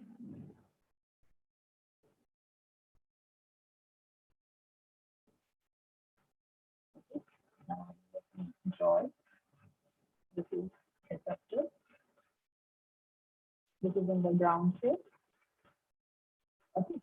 So here, this I'll show with the half-fish arrow. This, and this is up or shell. This is upwards. Okay, and let me draw the two again. This is donor, and this is, now this is donor. Here I'll put a caret because it is going to be excited state. Okay, this. I hope everyone can get it from this diagram. So what this diagram is showing, this is showing the electronic movements which are occurring in the long range Coulombic energy transfer. Here you can note down that the electron, this is initially on this excited donor, it remains on the donor, and the electron initially is of the acceptor, it is on the, that is on this receptor. So this energy transfer, you can see from here, this is the simultaneous energy transfer, as we have written there. There is the overlap of the transition dipole moment. So it gave rise to what? That is, this energy transfer, basically, it is not requiring, or it does not require any physical contact between the donor and the acceptor. Got this point? That is the efficient energy transfer. Right, this is efficient energy transfer, or you can say, first of all, here is the good spectral overlap between the fluorescence, that is, it is coming down, and this is the upward arrow, right? The good overlap between the fluorescence spectrum of the donor, and this is the absorption spectrum of the acceptor. So there is the overlap of this, where this donor, it comes to the ground state and the acceptor goes to the excited state. So this is the first point, if I say, that is, there is the, you can write is good spectral overlap between the fluorescence, I will write simply F spectrum, or the fluorescence spectrum of the donor. And secondly, this is the upward arrow because it's going to the this excited state to the of the donor, and the absorption spectrum of the acceptor. Okay, this is the one thing. Secondly, the transition which is corresponding to the donor emission, it should be larger than the the allowed one, or you can say the overall overlapping or the relevant overlapping absorption band of the receptor, it has to be quite strong. If we say the absorption spectrum has to be strong, that is, we are talking of the epsilon A value. Okay. And thirdly, there is a favorable mutual orientation of the transition dipole must exist, as we have written here. For the Coulombic interactions to take place, there has to be the mutual orientation of the transition dipoles when D is relaxed, D, the excited donor is relaxing to D, and A from the ground state is going to the excited state. This is so this is that is, you can say, then the Coulombic mechanism, which is, or the Coulombic interaction, with which how we can say the electronic energy transfer it occurs. So the Coulombic mechanism, one from here you can also see this is this Coulombic mechanism. It can occur only when the spin multiplicity is conserved. You see here there is in the opposite spin.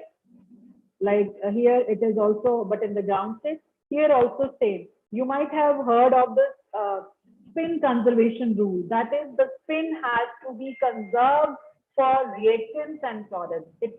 I can simply write one example here. For instance, that if we have for the reactant, let's say I have written this plus this. So when the products are formed, what it has to be, it can be like this. Okay, so you can see here we have 3 up arrows and in the reactant and 1 down arrow. So if you look into this product, here we have 3 up arrows and this is 1 down arrow. So the spin is conserved. This was given by Wigner. I hope you might have done it in your previous course itself. This is the spin conservation rule.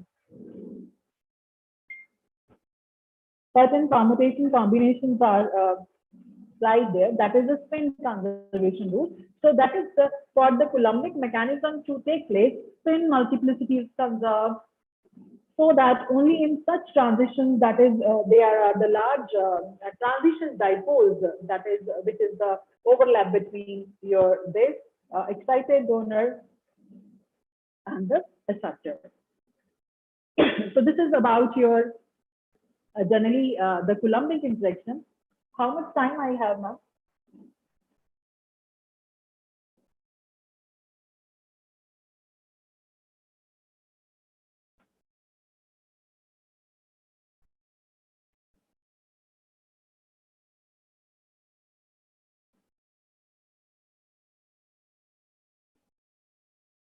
Hello? Yes, ma'am. Ma'am, how much time I can take? You can carry on for another 10-15 minutes. 10 to 15 minutes, because Dr. Jatinder Singh Olak has already joined with us. Okay, okay. 20 to 12. Yes, ma'am. Okay, then I'll try to wind up. Otherwise, I just wanted to go for this other part also. No issues. I'll try to wind up. Yeah. So, so from here, that is, we can say that is first is the singlet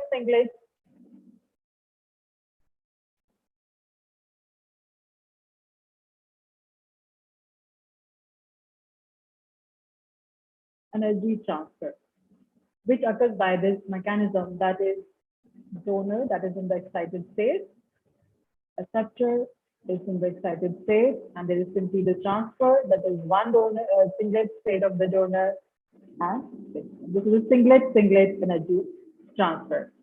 Similarly, is the triplet, that is, it goes to the triplet. So this is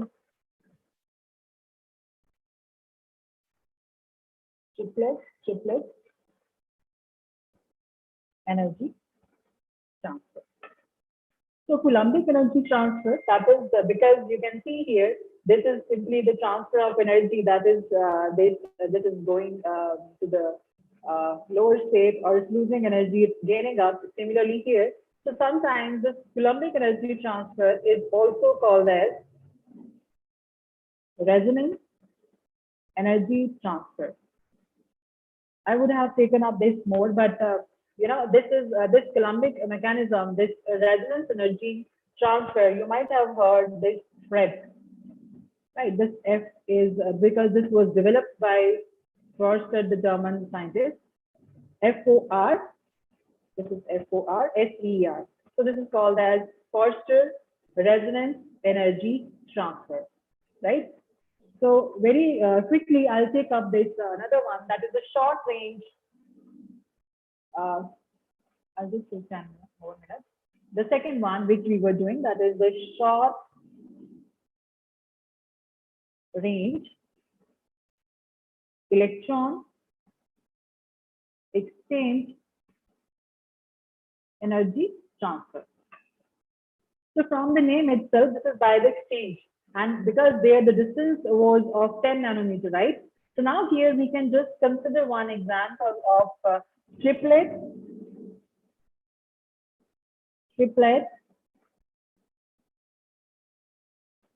energy transfer. If we want to write it, this is the triplet state of the donor.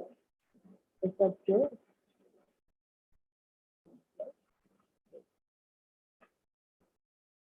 So now if you might ask why we have written this again, because we are writing it for the Coulombic one, right? So now if the Coulombic mechanism has to take place in this particular case, it would require that both this your triplet state of the donor, it should go to this one, and simultaneously it will be one acceptor and this. I hope everyone got this point, right? If this was to be, if we consider this example for the Coulombic mechanism, it would what it would require for the Coulombic mechanism, it would require that your this simultaneously what it is, both 3D will relax to 1D and 1A will be going to this one, and they would be they would have been the allowed transitions.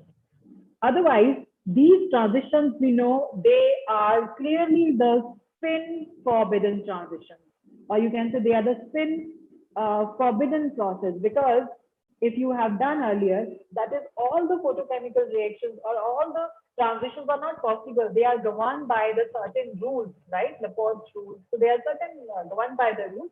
So here, if it would have been the Coulombic mechanism, so this would have been allowed transition, which clearly, so they are, both of them are the spin forbidden process. So therefore, this triplet energy transfer, which we have written here in this example, this is forbidden. This is not to write here. We can write here. This is forbidden if you consider it under the Coulombic mechanism, right? So now, as the donor, if you go by this, as the donor and acceptor molecules, they approach to each other very closely so that their regions of the electron density, they overlap. What will happen?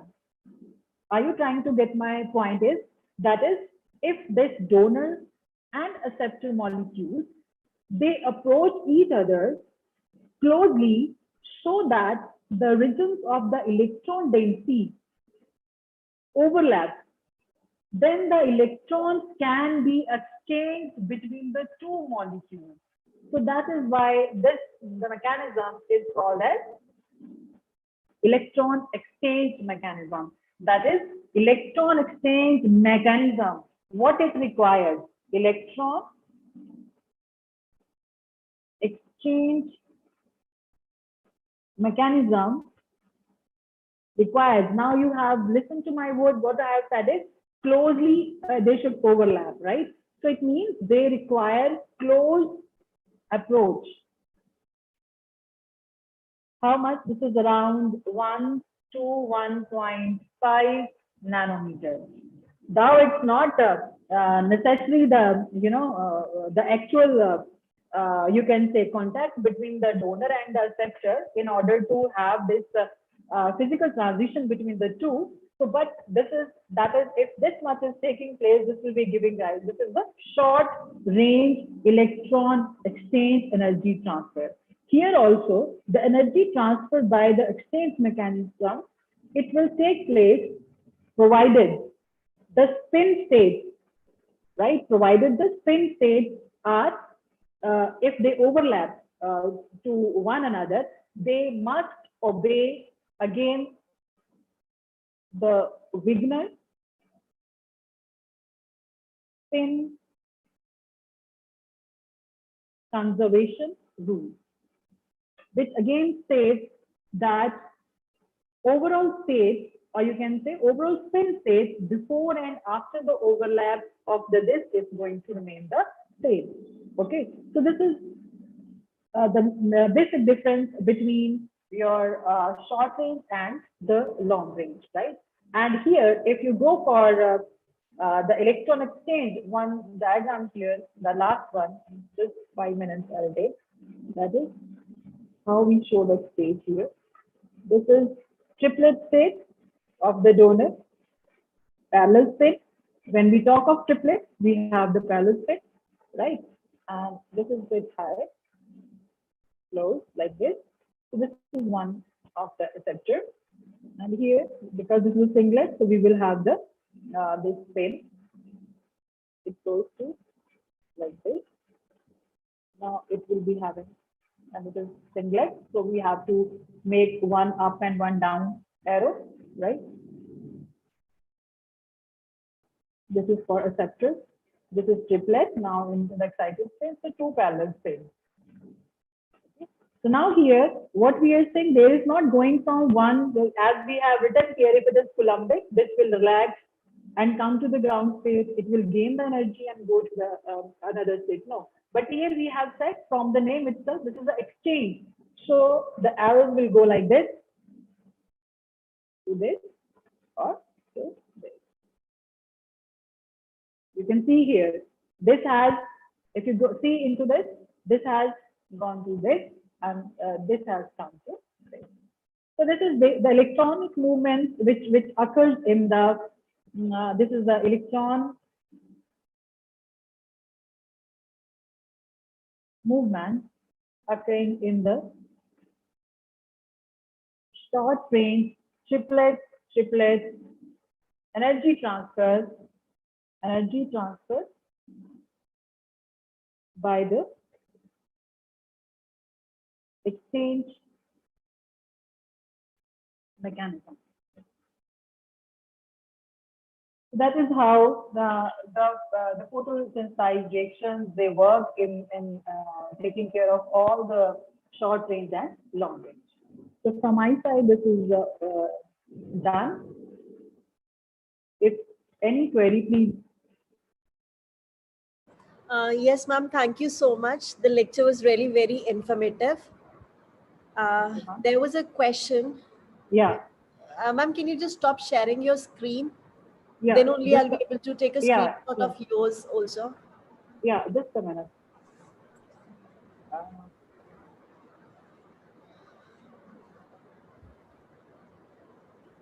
From there. That will be at the bottom, ma'am. Bottom. Stop sharing. The sharing word, yes, ma'am. I think.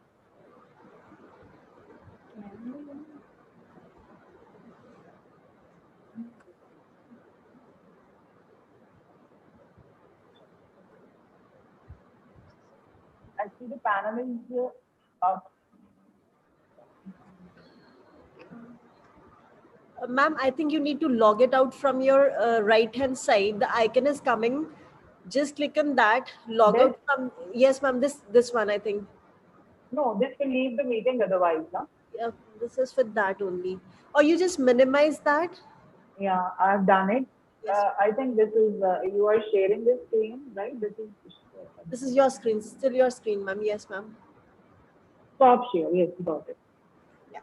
can you just turn on your camera so that we can have just one or two of your pictures? Yes, ma'am. Thank you so much, ma'am.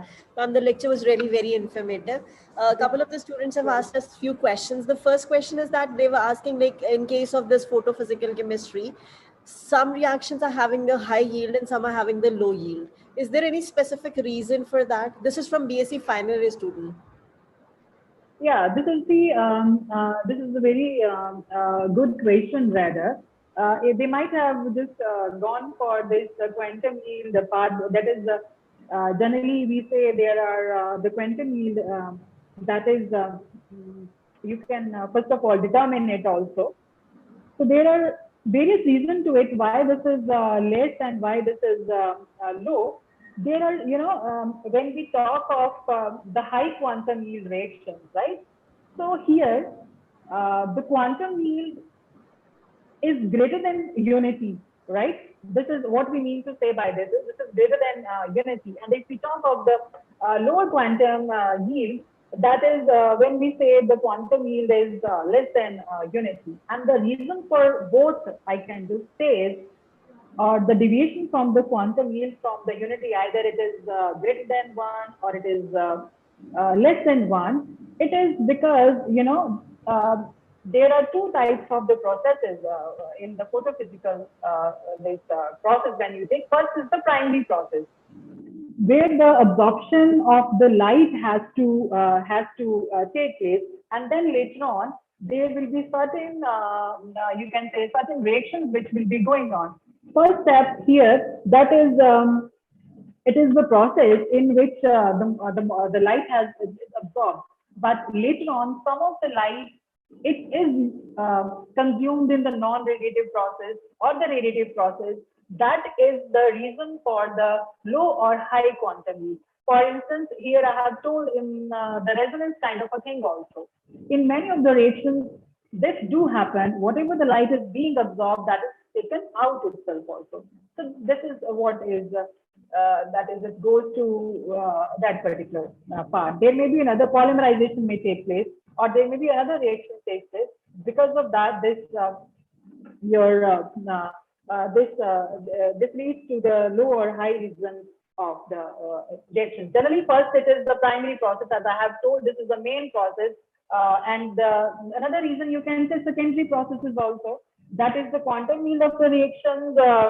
If you consider for the gases itself, when they take when they occur at a very low pressure. Am I audible? No? Yes, ma'am. Yes, yeah. So for certain reactions, what happens? There is a deactivation of the molecule, because what quantum, if you go by the definition of the quantum yield, if they know, that is what number of moles they are reacting in a given time upon the number of Einsteins which are absorbed. So if there is a deactivation of the certain molecules, or the light, the number of moles which are reacting are going down, so this will lead to the deviation in the quantum yield. It means it may be low or it may be high. Yes, ma'am. Another question was like, you said about the forbidden transitions. Are these transitions actually forbidden, or is there certain limit range for the forbidden and the allowed transitions? See, the question can go by the two things. First of all, as we know, from singlet to triplet, this is the forbidden transition, no doubt. But there are certain photophysical processes. If we go for the advanced studies, like if you go for the sulfur molecule, depending upon the pressure, certain transitions, they are spin forbidden, but they can take place. That is according to, that is singlet to triplet, it is going, it is forbidden. But under certain conditions, these transitions may be allowed. Yes, ma'am. Thank you so much. And these were the queries asked by our students. Thank you so much. Thank you for your precious time. Thank you so much for inviting me. Definitely. I really enjoyed. Thank you. Yes, ma'am. We really enjoyed that. In the future, also, we would hope that in case if we call you, sure. you'll definitely be there to help us students. Yeah, I would love to join. Yes, ma'am. Thank you so much, ma'am. Now we have Dr. Jatinder Singh Olak with us, the third resource. Can I yes, ma'am. It's up to you, ma'am. Yeah. Thank you so much, ma'am. Yes, ma'am. Now we have Dr. Jatinder Singh Olak with us from Punjabi University, Patiala, and Sonia ma'am would be introducing our third resource person, Dr. Jatinder Singh Olak. Over to you, Sonia ma'am. Good afternoon to all once again. Now I am introducing today's third and last resource person, Dr. Jatinder Singh Olak, who is working as an assistant professor in Department of Chemistry at Punjabi University, Patiala.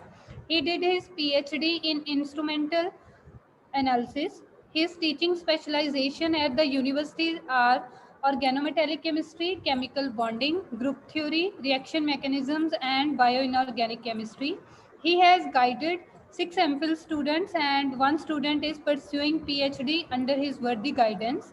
He has contributed 1 chapter in capillary electrophoresis and 1 chapter in antidepressant. He has numerous publications. He has presented a number of papers and number of posters at various national level conferences and symposia. He had an international experience as DST DAAD fellowship. He has qualified UGC NET GATE exam. I hope from Sir's lecture, most of our MSc student will gain much and maybe some of them might begin with the research under your esteemed guidance, sir. Not taking much of your time, now I would request Sir to give his lecture. Over to you, sir. My voice is audible to you, sir? Yeah, it's clear. Yeah. Is my voice audible? Yes, sir. Okay. Good afternoon, everybody. Good afternoon, sir. So thanks for the nice introduction.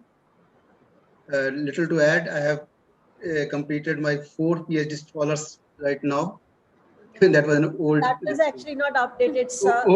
That's very old. Anyway, that doesn't matter.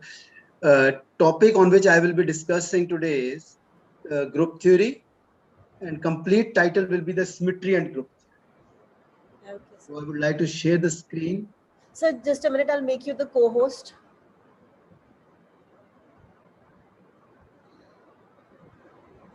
So now you can share your screen. I've made you the co-host. Okay.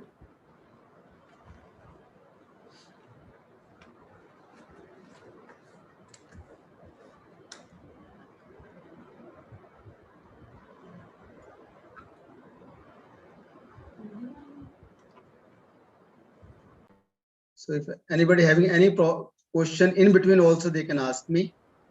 Definitely, sir. So the topic is symmetry and group theory. Symmetry word is very common, and it is something which is prevailing everywhere. The nature loves symmetry. If you look at the things around you also, you will find a lot of symmetry and lot of beauty which is related to symmetry. If you take the flowers, if you take the plants, if you take animals, everywhere you will find symmetry. But the role of symmetry and use of symmetry as far as chemistry is concerned is very important to us, because it helps us in classifying the large variety of complexes and structures that we have in chemistry. Even if you are not studying symmetry, then also you are using it. If you talk about the octahedral molecules, tetrahedral molecules, they are so much part of your use or so much part of your study that we don't even realize that this is the structural parameter. The octahedral point group, it's a point group. Tetrahedral is a point group. Square planar is a point group. So basically, these are so much in use that we don't even realize that we are doing symmetry. So I will start with that.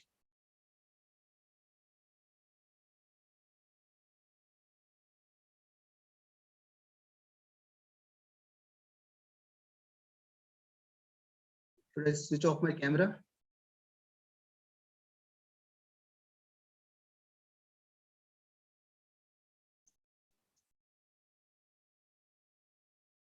No.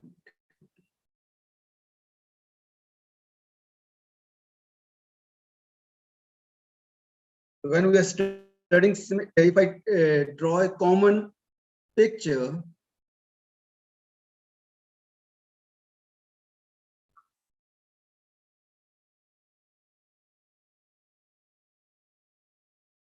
and if I ask you which is more symmetric, I am sure 100% everybody will say that picture B is more symmetric. But this is for the layman to say that this is more symmetric. When being an MSc student, when you say that B is more symmetric, you have to explain that based on certain parameters. And these parameters, we classify them as symmetry elements, symmetry operations, and then as point groups. So I will be telling you about the symmetry elements, symmetry operations, then point group, then how to assign the point group to the molecules. Then very common thing which we use, the molecular symbols, and I've seen many students find difficulty in assigning the molecular symbols or understanding the molecular symbols. These are basically a part of the character table. So I will take one character table also and try to explain you. Then another part that, if the time permits, we will talk about their application in hybridization, vibrational spectra calculations.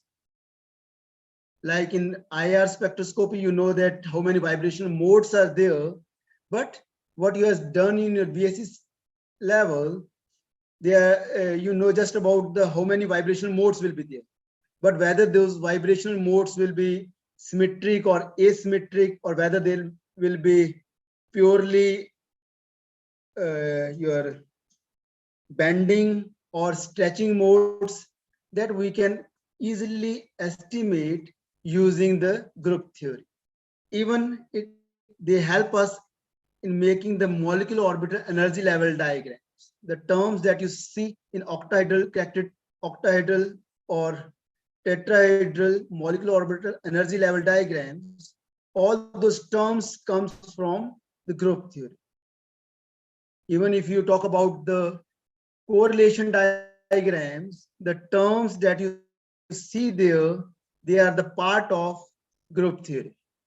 So group theory has got immense application when you talk about the inorganic spectroscopy or inorganic chemistry.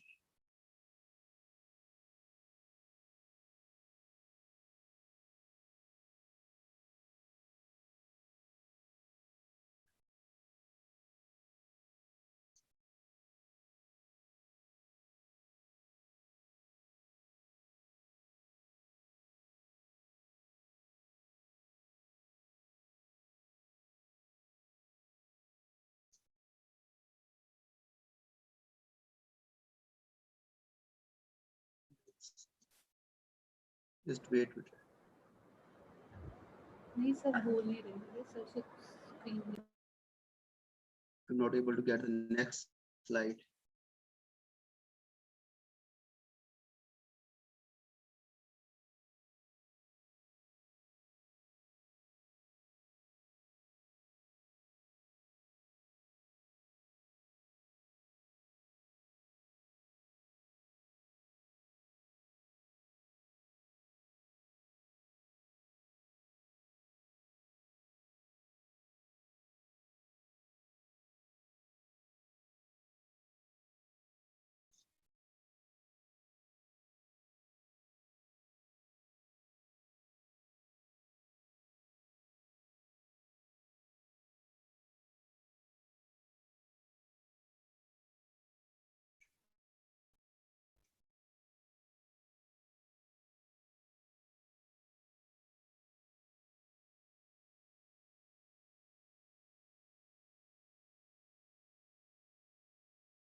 So symmetry element is a point of reference about which symmetry operations can take place.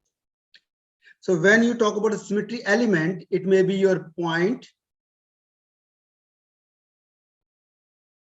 it may be a plane, it may be a line. Line is basically your axis. So we generally start with the line, then we talk about the plane, then we talk about the point.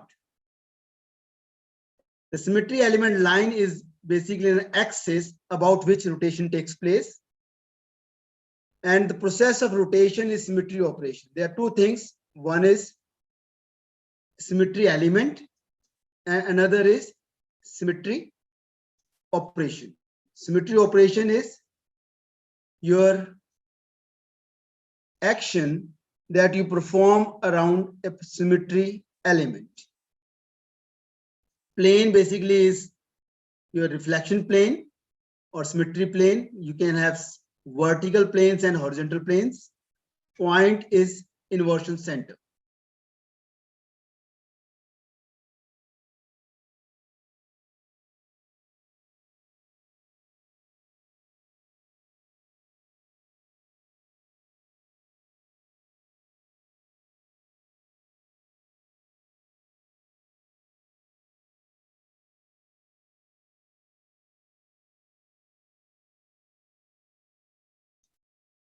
I generally use Google Meet, so I'm a little bit uncomfortable with this. I'm not able to remove these photos from site. Sir, you just share your presentation on this and then you just keep on pressing the enter button. So that will move your slides. I'm doing that, but No.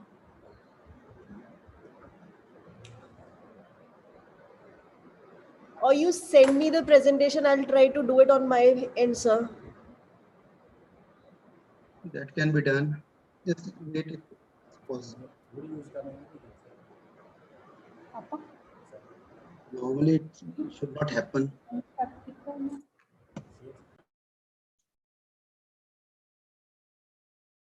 This is gone.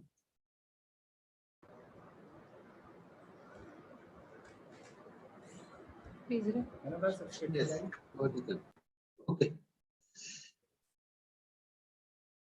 So first, talking about the axis of rotation. Some things you have already done, so I will go a little fast. Axis of rotation. So if I take a water molecule, a simple molecule, if you make a rotation about this axis,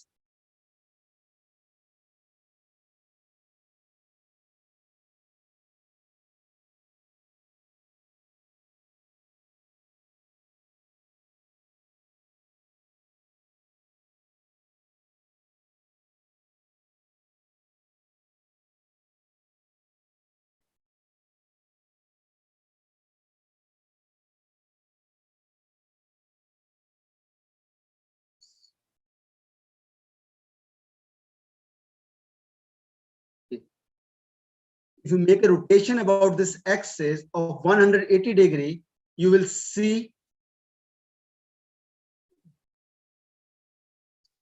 automatically changing. I don't know.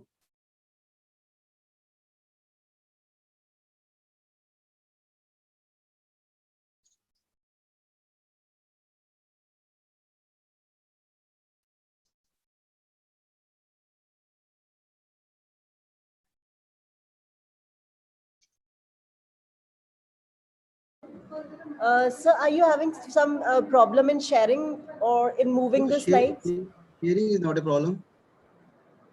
Just when I'm using the pen, instead of moving the slide, instead of writing, it is moving the slide. Okay. No problem. It will be sorted out.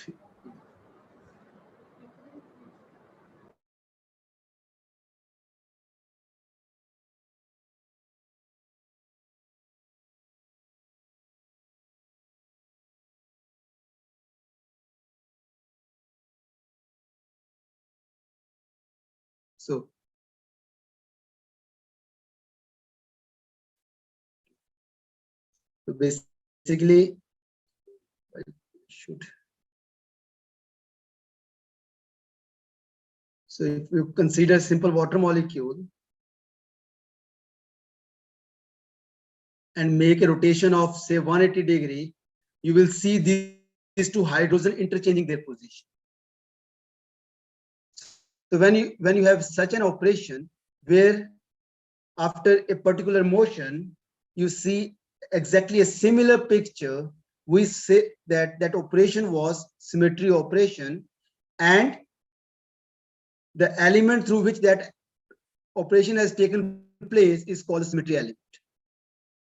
So axis is your symmetry element and rotation is symmetry operation.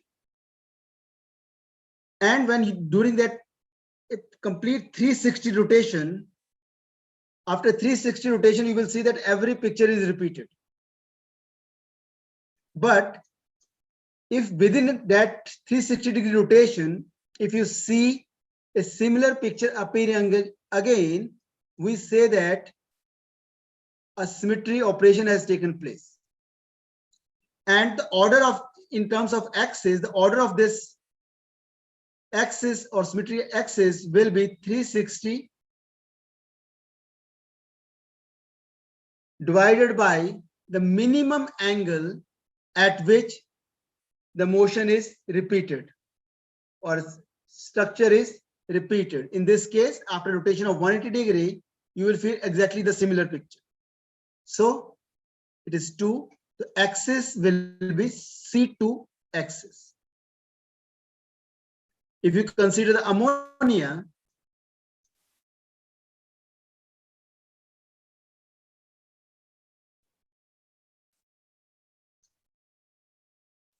these 1, 2, 3 hydrogens, these are equivalent hydrogens in terms of their position. Means they are exactly equivalently placed on the corners of an equilateral triangle. On the corners of equilateral triangle, and when you make a rotation of 120 degree through an axis which is passing through nitrogen and going to the center of this equilateral triangle, every rotation of 120 degree will result in exchanging the position of these hydrogens. This hydrogen will come here, this will come here, this will go at this place. So exactly the similar picture will be there.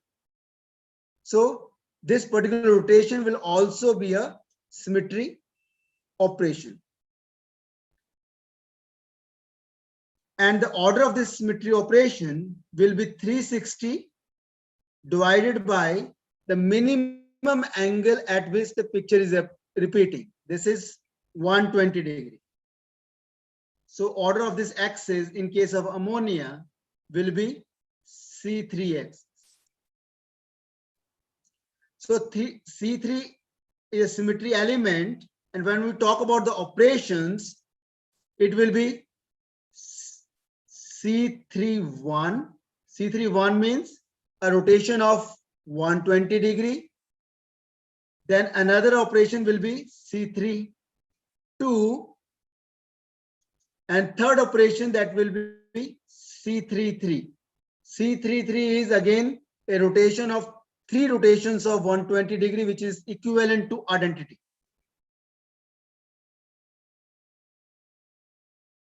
Which is equivalent to identity. Identity means completely equivalent picture.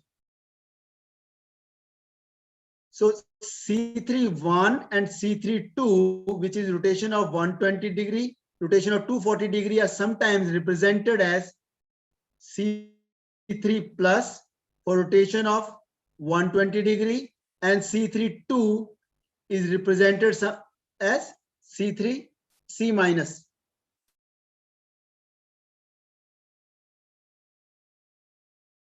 Minus is basically your, if you talk about this case, either you're taking rotation of 120 degree, C31, and rotation of C3, 2 rotation of your 120 degree will be equivalent to 1 rotation of 120 degree.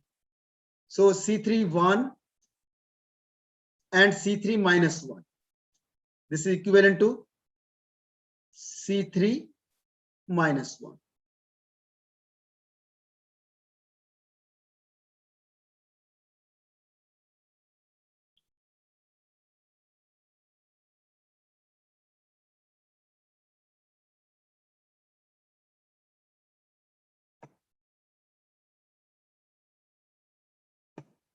not able to change the screen. Slide change नहीं हो रही.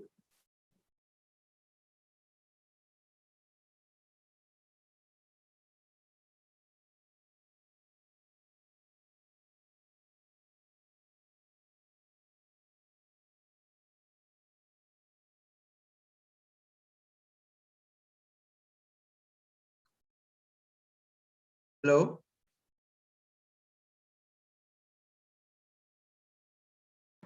Yes, sir. Yes. Taking time to change the slide.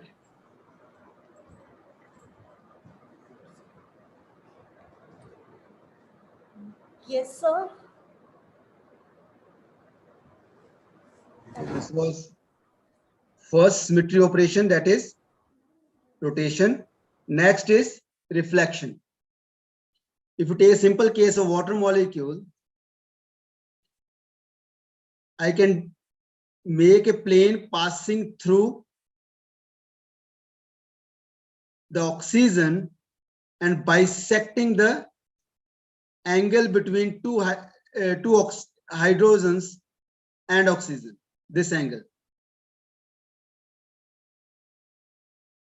And this plane, which is perpendicular to the plane of the molecule, will divide the structure into two equal halves. So if I make a reflection through this plane, this hydrogen, this oxygen, which is on the plane, will remain unchanged. These two hydrogens, they will interchange their position. The star is just to represent that it is one hydrogen, this is second hydrogen. They will interchange their position. This will go to this side. So you will get exactly the similar picture. So this particular operation of reflection is also a symmetry operation, because this is containing the axis. If it contains the principal axis is the axis of highest order. If you have many axes, the axis of highest order will be the principal axis. But in certain cases, you may have two or more axes of the same order. In that case, some rules will prevail where the axis which is passing through maximum number of atoms, that is considered as a principal axis. But the situation changes from one case to another case also.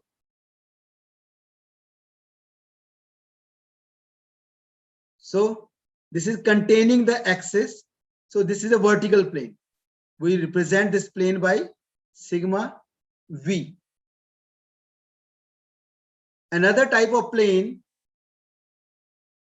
this is also a molecular plane in this case, which is containing the complete structure, because structure is a planar structure. So if you make a reflection through this plane, you will get exactly the similar picture, no change occurring. So this is also a vertical plane.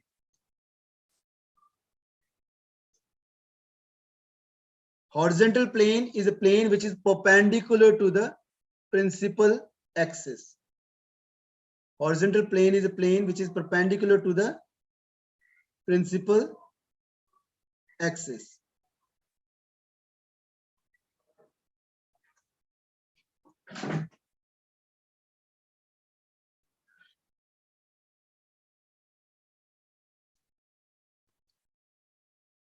There is another plane which we call as dihedral plane. Dihedral plane is a plane which is bisecting the perpendicular C2 axis. If you have principal axis and perpendicular to that you have C2 axis, the plane which is bisecting to C2 axis is your dihedral planes.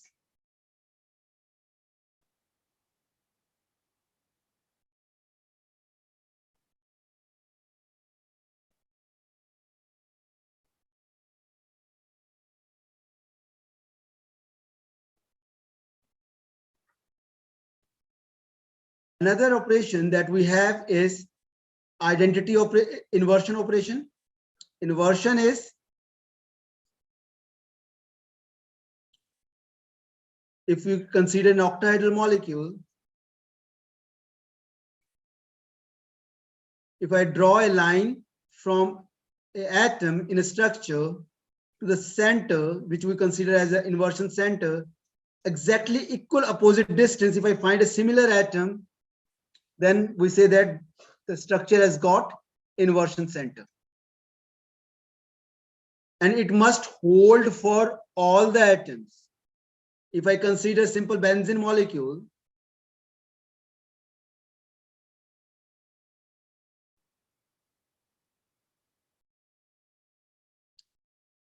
it has got inversion center, because if I draw a line from any point on this,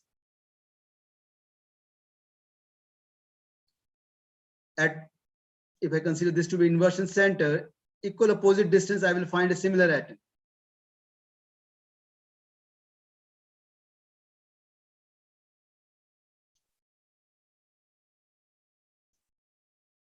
But if I consider another case of pyridine,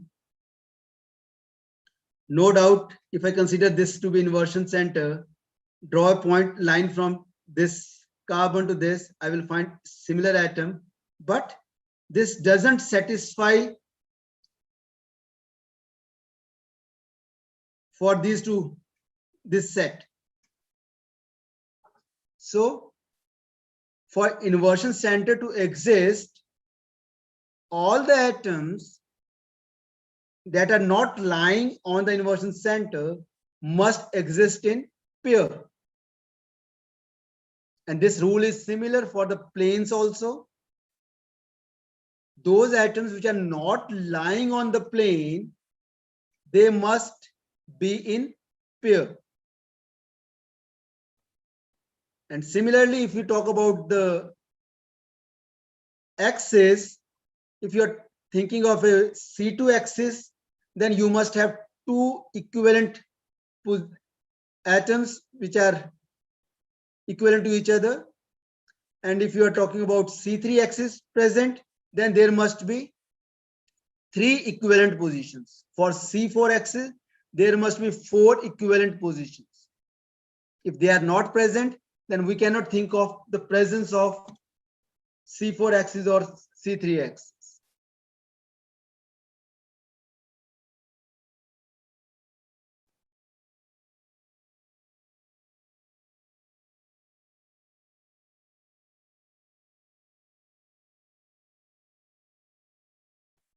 Now it is working.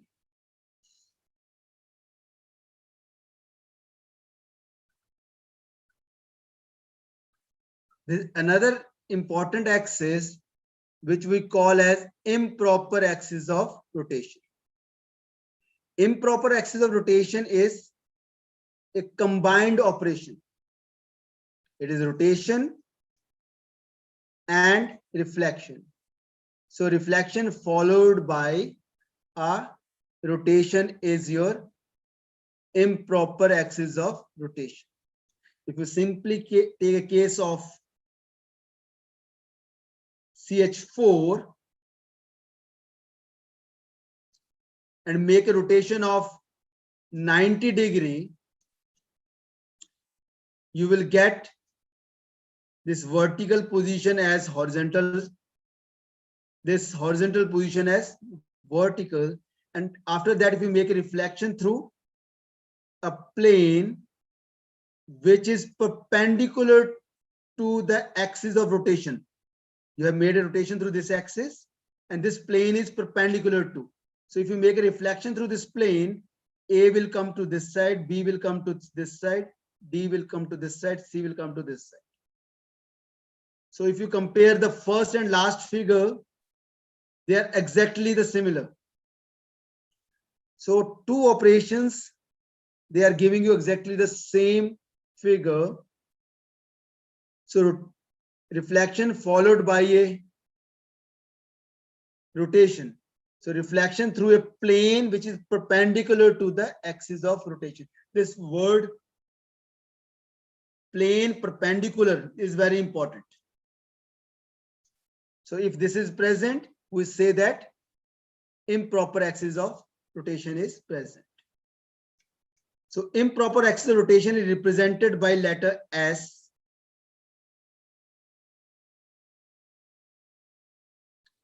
And here the order will of this improper axis of rotation will be same as your rotation. So it will be S4 in this case, because rotation of 90 degree was there. So 360 divided by 90, this is 4.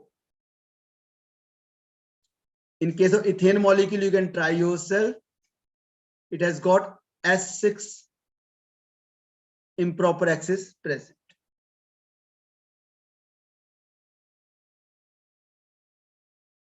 S4 and S6, these are the symmetry elements. And when we talk about the operations, this will be S41, S42, S43, S44, and you have to continue it till you get the identity. So S41 is your C41 and 1 reflection. S42 is C42 and 2 reflections. S43 is C43, 3 reflections. S44 is C44, sigma 4. So this is your C41. And if you talk about this, this will be 2 reflection means identity. So whenever you make a reflection, 1 reflection will bring it here, 2nd reflection will bring it back. So 2 operations is identity. So this is equal to C42, which is some equivalent to rotation of 180 degree. So this is C21. So S42 is similar to your C21. S43, this is C43, 3 reflections. This will be equivalent to C43 sigma only. 2 reflections will give you identity, 3rd reflection.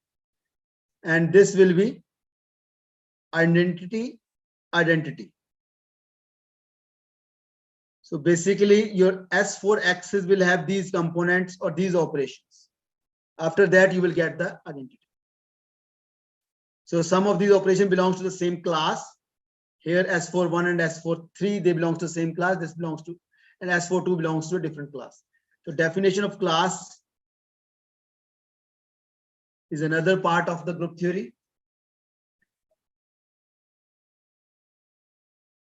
Another thing, if you will not find S1 operation written anywhere, because S1 operation is it is a rotation of 360 degree. S1 operation is rotation of 360 degree followed by a reflection. So if I consider this atom present here, a rotation of 360 degree followed by a reflection through a plane which is perpendicular to it. So basically it is only one operation, which is sigma. So S1, sometimes it is asked in UGC also, S1 operation will be equivalent to, so it is equivalent to sigma only.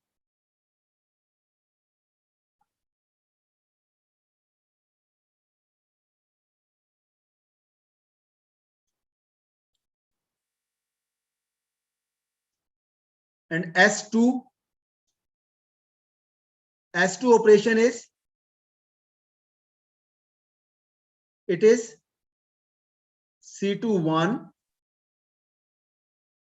followed by a reflection. So C21 means a rotation of 180 degree followed by a reflection. So if you have any point with coordinates, say X, Y, Z, upon a rotation of 180 degree through Z axis, it will give you coordinates minus X, minus Y, and Z. And when you make a reflection, even Z will change to minus Z. So new coordinates will be minus X, minus Y, minus Z. So if you relate the first and last, this X, Y, Z changing to minus X, minus Y, minus Z, this is same or similar to inversion center. So S2 operation is equivalent to inversion center. So S2 is sometimes not written, instead inversion center is used.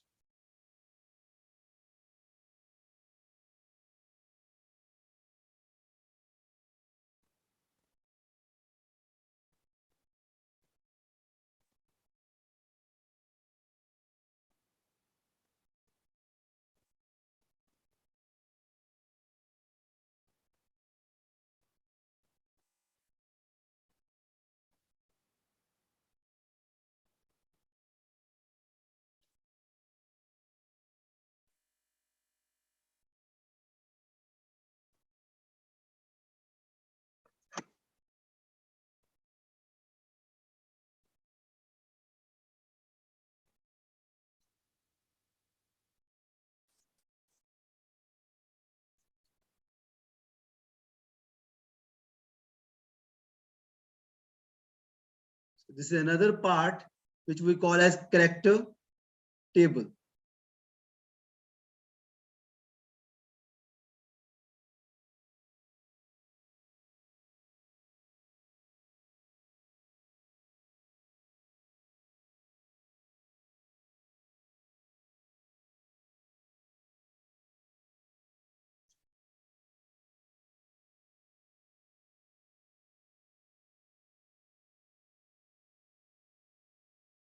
Yes.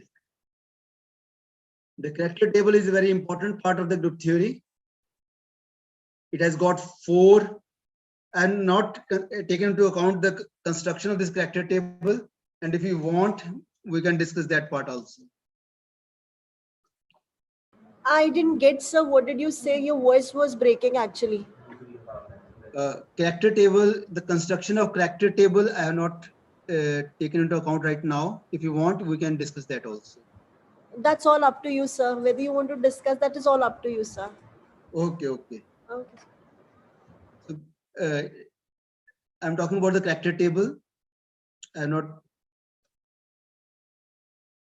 The character table is very important part of the group theory, and this helps us in the spectroscopy also. We are able to tell the vibrational modes or rotational modes present in a molecule, whether a particular mode is IR active or a Raman active, and lot of other information regarding spectroscopy can be availed from the character table. In character table,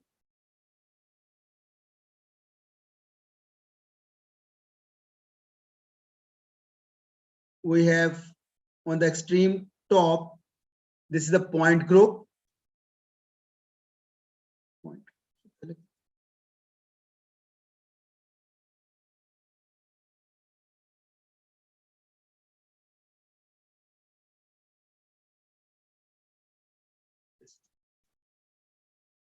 For character table, point group was important.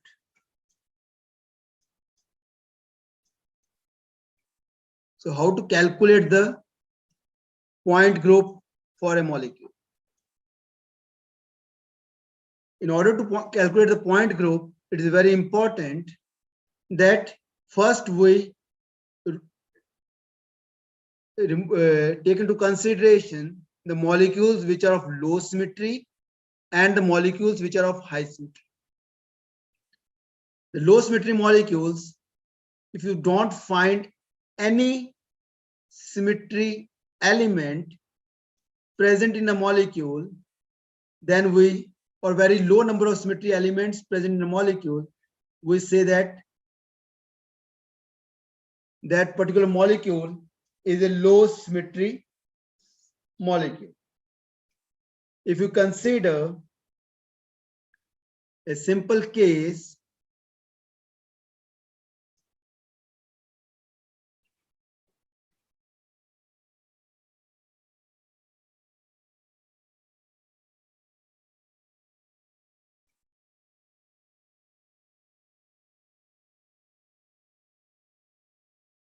In this particular, we will not see neither axis is present, nor any plane, or nor the inversion center is present.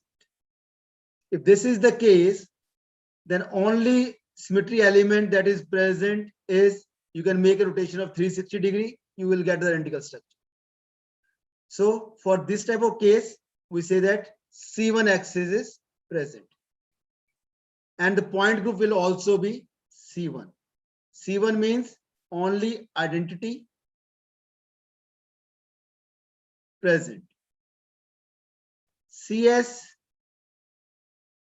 is a point group where when you find only one plane present.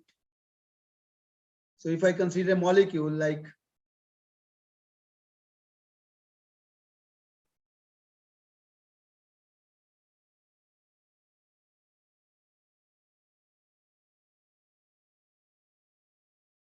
in this case, C2 axis is absent, or any rotational axis is absent, and only symmetry element that is present is plane, because the structure is planar.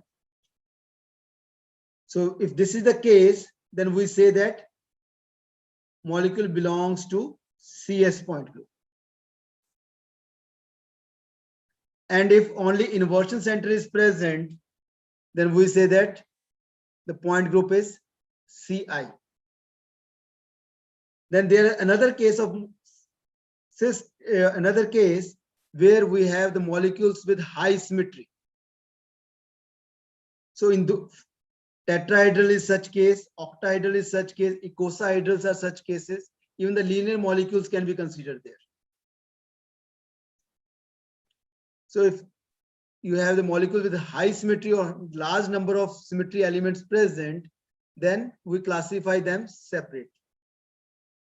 If they don't belong to low symmetry or high symmetry, then for those molecules we calculate the point group.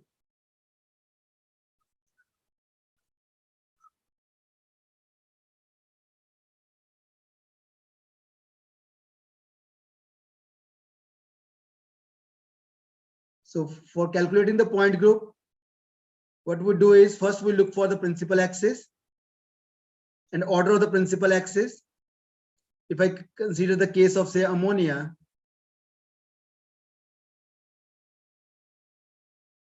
the principal axis is C3 axis. Then we have to look for perpendicular C2 axis. If it is not present, it belongs to C group. Then we look for the horizontal plane. The horizontal plane is the plane which is perpendicular to the principal axis, which is absent in this case. If it is absent, then we say that we look for the vertical planes. If vertical plane is present, here 3 vertical planes are present, so it belongs to C and B.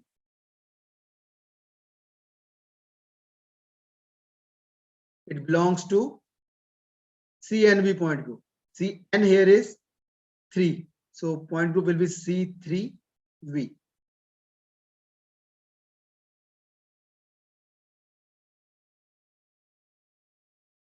If I take another example of BF3, in this case, principal axis is the axis which is perpendicular to this plane of the molecule passing through boron. Order of that axis will be C3, and also we have perpendicular C2 axis present. And these 3 perpendicular C2 axis present. This is C2 axis. This is also C2 axis which is present. This is also C2 axis which is present. So it will belong, if we have perpendicular C2 axis present, then we say that this belongs to D group. Then we look for the horizontal plane. Yes, the molecule is planar and its plane is perpendicular to the principal axis, that is C3 axis. So the point group will be D3H. The point group for BF 3 is D3H.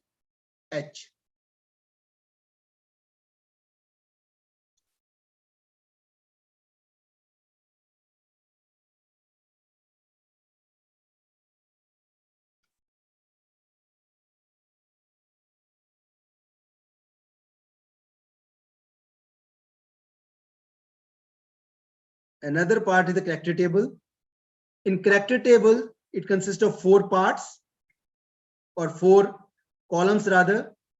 First, second, third, fourth. First contains on the top the point group that we have just calculated. On the top here, we have the symmetry operations grouped as classes. Symmetry operations grouped as classes. These are the characters. These are the Mulliken symbols. These are the Mulliken symbols. These are Rx, Ry, Rz, these are rotational functions. X, Y, Z, these are Cartesian coordinates. These are the quadratic functions. Basically, they tell you about the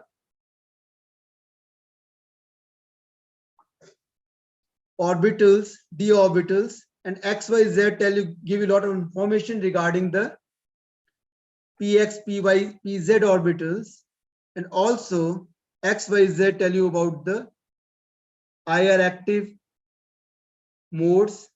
These quadratic function tell you about the Raman active modes.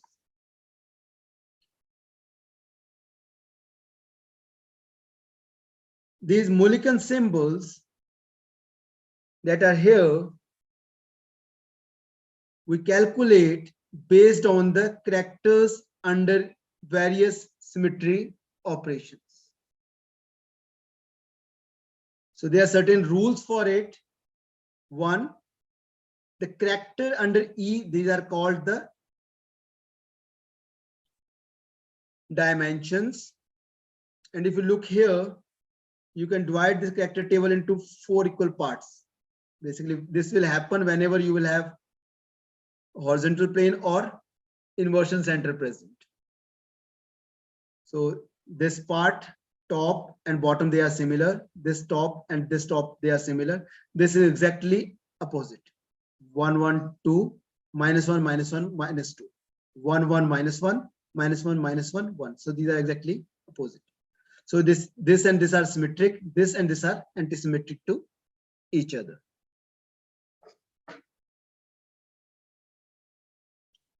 How to write these symbols?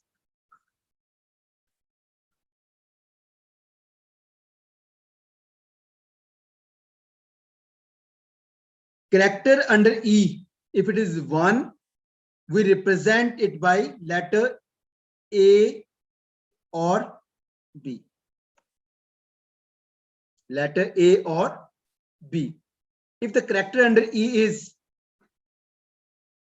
2, we represent the Mulliken symbol by E. If the character under E is 3, we represent it by letter T.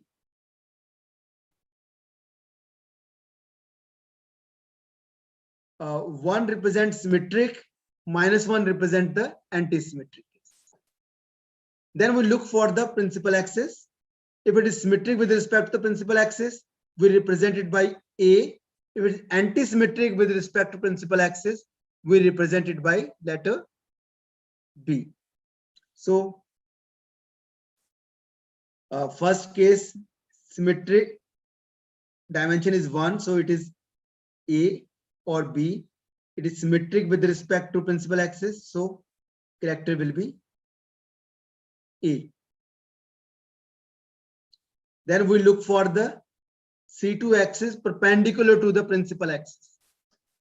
If it is symmetric, we represent with the subscript 1. If it is anti-symmetric, we represent it with subscript 2. So it is A1, this is A2, 2, because second is anti-symmetric with respect to the perpendicular C2 axis. Is my voice clear?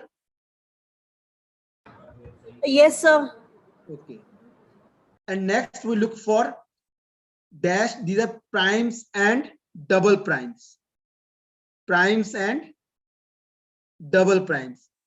Primes to represent whether they are symmetric with respect to horizontal plane, and double prime is used when they are anti-symmetric with respect to the horizontal plane.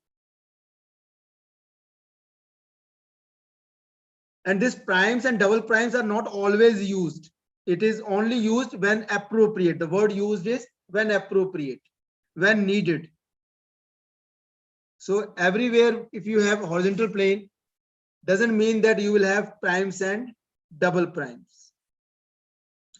So single prime is used to represent the terms which are symmetric with respect to horizontal plane, and double prime is used for terms which are anti-symmetric with respect to the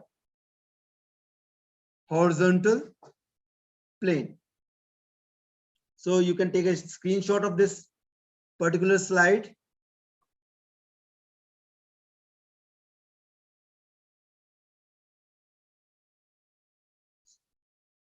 Lecture is very long. Wherever you find feel that time is over, you can tell me. Okay, sir. But it will continue. Yes, sir, you can continue. Okay.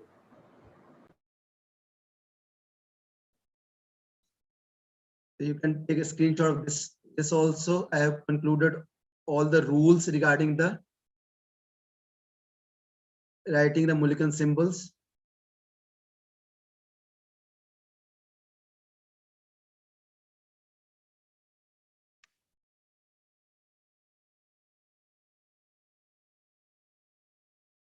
All one-dimensional representations. One-dimensional means when the character under E is 1, either by A or B. Two-dimensional representation represented by letter E. Three-dimensional representations represented by letter T. One-dimensional representation which are symmetric with respect to the rotation about the principal axis are designated as A, while those anti-symmetric with respect to principal axis designated by letter B. Third thing, subscript 1 and 2 for A's and B's to those which are symmetric with respect to C2 axis perpendicular to the principal axis. But this C2 axis is not always present, perpendicular C2 axis. So if this C2 axis is absent, then we look for vertical plane. So if it is symmetric with respect to the vertical plane, we represent it with subscript 1. If it is anti-symmetric with respect to the vertical plane, we represent it with letter subscript 2. Fourth, primes and double primes are attached this line when appropriate to indicate which are symmetric and anti-symmetric with respect to horizontal plane. Then another thing is subscript G. You know about EG and T2G. So subscript G and U are used to represent when you have inversion center present. So those which are symmetric, we represent with the letter subscript G. Those which are anti-symmetric with respect to the inversion center, we represent it with subscript U. In generally, you don't have subscripts for E and T. Not in octahedral you have, but it is not generally normally used. The use of numeral subscript for E and T are also follow certain rules, but these cannot be easily stated precisely without some mathematical development. So next I will be talking about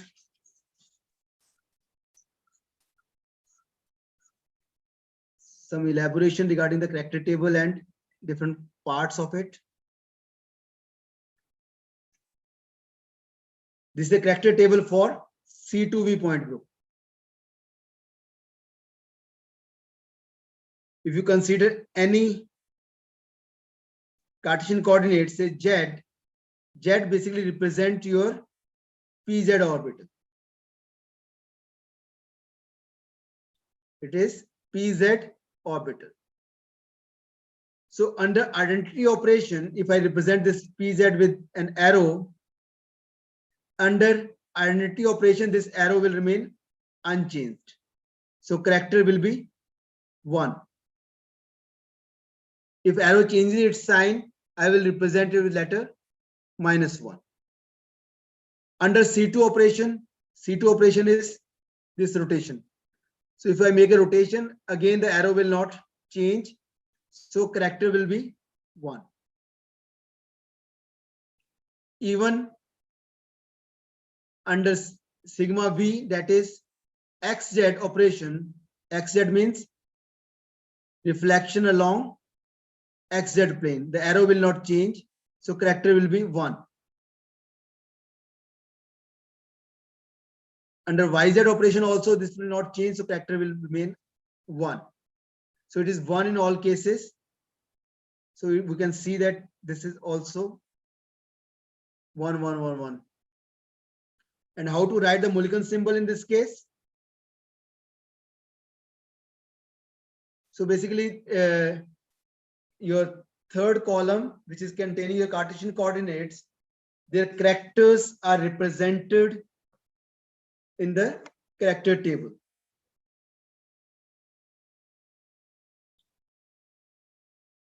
And how to write these Mulliken symbols here? First, looking in for the character under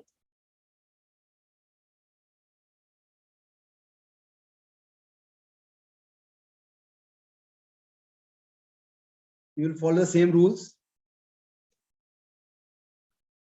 Character under, if I consider the first case, if I don't write, say it is not written here. Character under E is 1. So it is A or B. Then character under principal axis is symmetric, 1 for symmetric. So it will be A. Then we don't have any perpendicular C2 axis present. So we will look for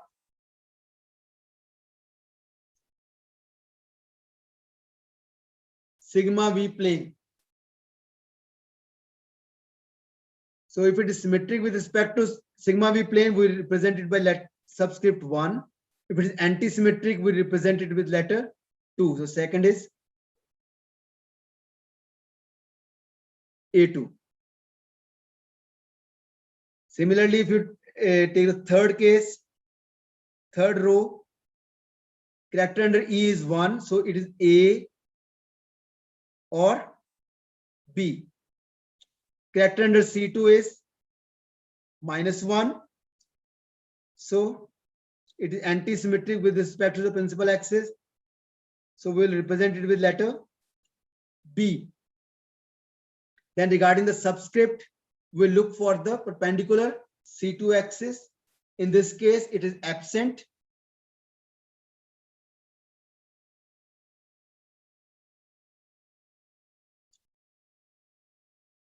In this case, it is absent. So we'll look for the vertical plane. So vertical plane, this is symmetric with respect to vertical plane. So it is 1, B1. So very common question sometimes is asked, why I am taking this plane, why not this plane?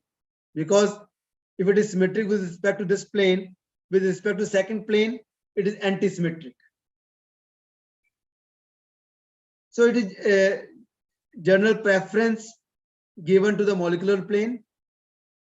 Otherwise, you have to to consider one plane. One plane is given a preference, and based on that plane, we make all the symbols. So generally the molecular plane is taken into consideration.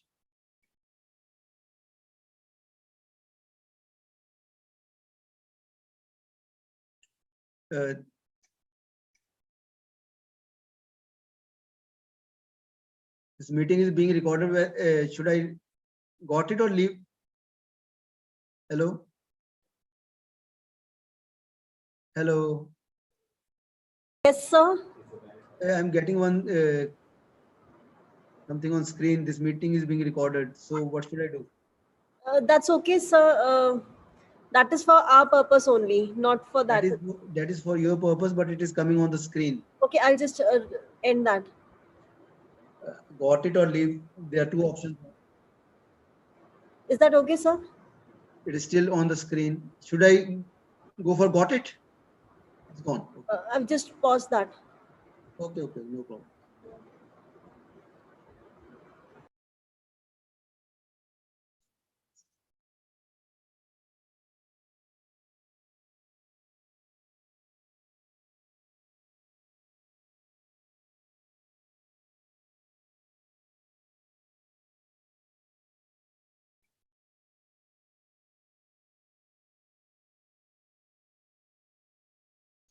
So I will leave this part. I will take one example or one application of group theory in determination of hybridization. So whenever you have to determine the hybridization in a molecule, the things that you need to consider are you should know the structure of the molecule. And once you know the structure, you should be in position to calculate the point group, because point group is required for the calculation of the point group selection. So I will be taking the example of BF3 molecule, and we will be calculating the point group for this case.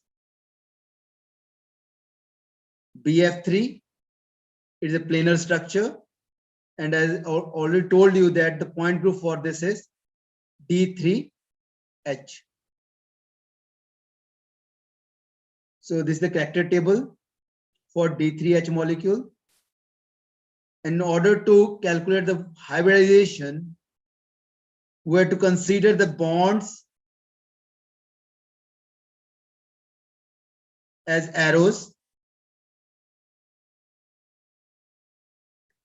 and because these are sigma bonds along which this hybridization is taking place, or hybridization is giving you the sigma bonds. So if these arrows or these bonds change their position, we don't consider their contribution. If they remain unchanged, we take their contribution into account upon various symmetry operations. So whatever we will get, that is the reducible representation. There are two types of representation. One is reducible and other is irreducible. The reducible representation is one which can be further reduced, and irreducible representation is one which cannot be further reduced.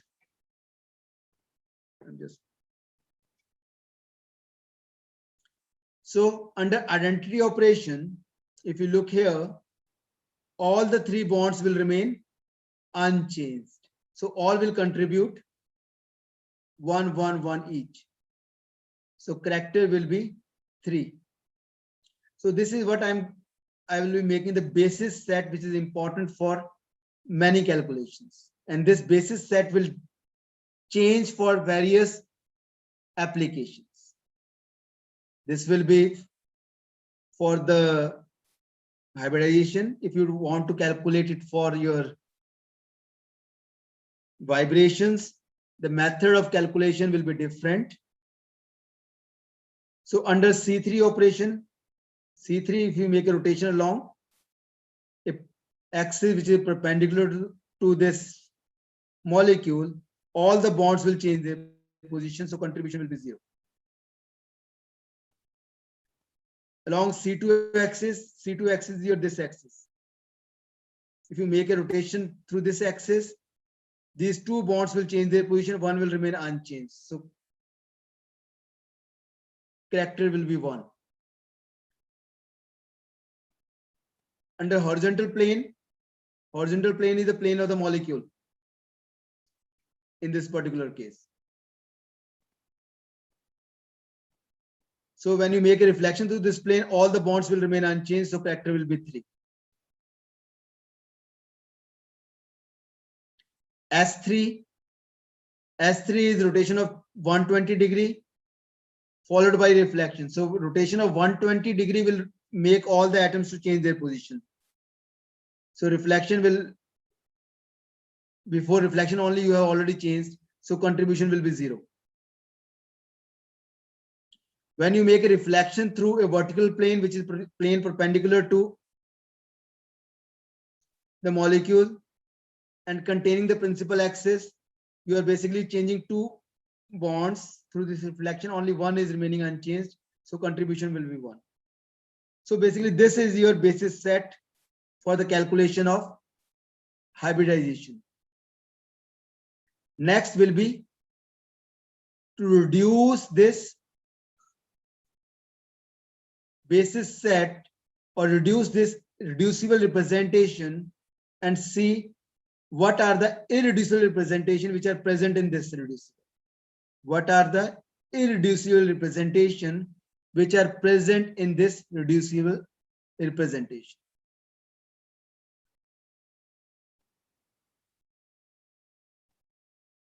For that, we will be using the reduction formula.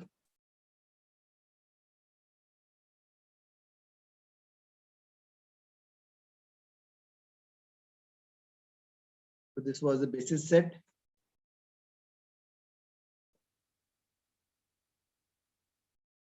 Going a little bit faster. So you can take a screenshot of the this reduction formula. Reduction formula is number of times or a particular irreducible representation I occurring in a reducible representation is equal to 1 over order of the group multiplied by summation of character of the reducible representation into character of irreducible representation multiplied by number of times or number of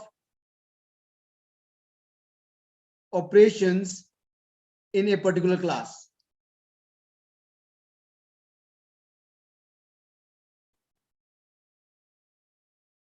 You can take a screenshot of this.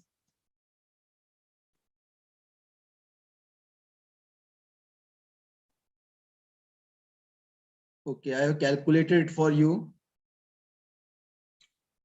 Order of the group is sum of all the operations that are present in the on the top. So it is 1 plus 2 plus 3 plus 1 plus 2 plus 3. This is equal to 12.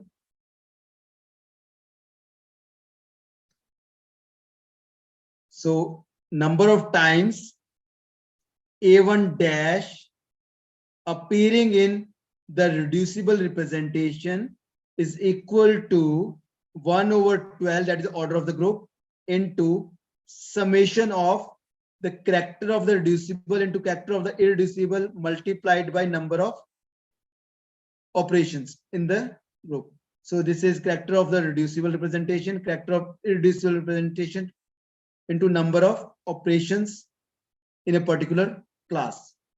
So if you calculate it, it comes out to be A1 dash 1, rest all comes out to be equal to 0. So only you will get value for A1 dash, that is 1, and E dash, that is 1. So this reduces to A1 dash plus E dash. A1 dash plus E dash. So if you look from the character table, A1 dash, that is for totally symmetric s orbital. For totally symmetric s orbital. And E dash is for px, py. And also it is representing your d orbital, that is dx square minus y square and dxy. So your hybridization, as far as this rule is concerned, is s px, py, or it is s dx square minus y square dxy. But we don't have to go for mathematics alone. Rather, we have to apply the chemical sense, and we know that the hybridization takes place between the orbitals which are close in energy levels. So that rules out sd2 because energy gap is high. So this hybridization will not take place. So basically hybridization will be s px, py, or more commonly sp2. sp2.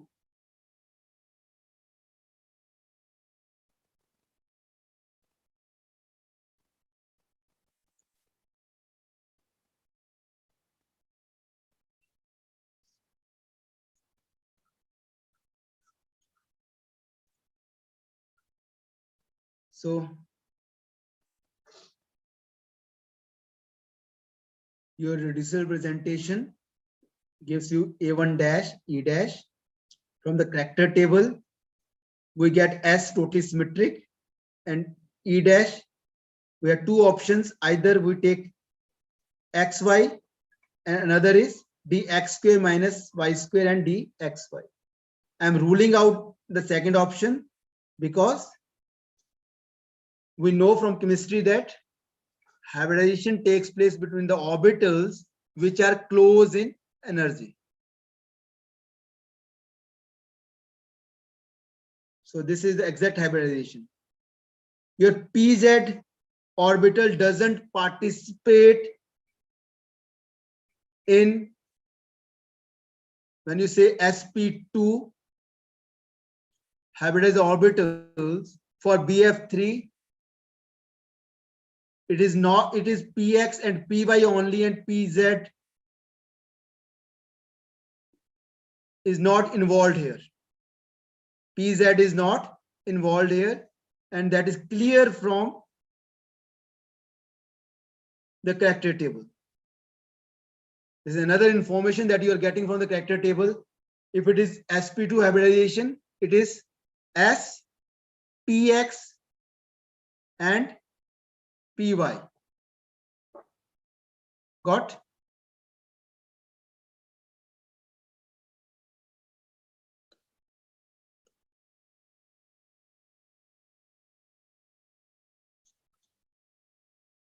Another application of this group theory is regarding the molecular vibration calculations.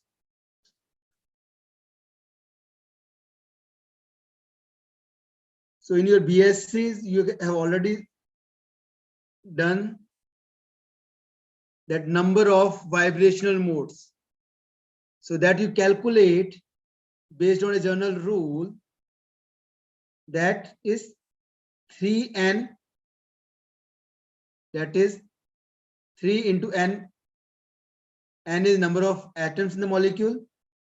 This will give you total degrees of freedom minus vibrational and rotational modes. So for non-linear molecules, you do it subtract 5, and for non-linear molecules, you subtract 3n minus 6. So this gives you total degrees, total vibrational modes present in a molecule. Now I will apply the group theory and calculate the same vibrational modes with additional information regarding whether these vibrational modes are IR active or Raman active, or whether which of these vibrational modes are stretching modes, which are bending modes.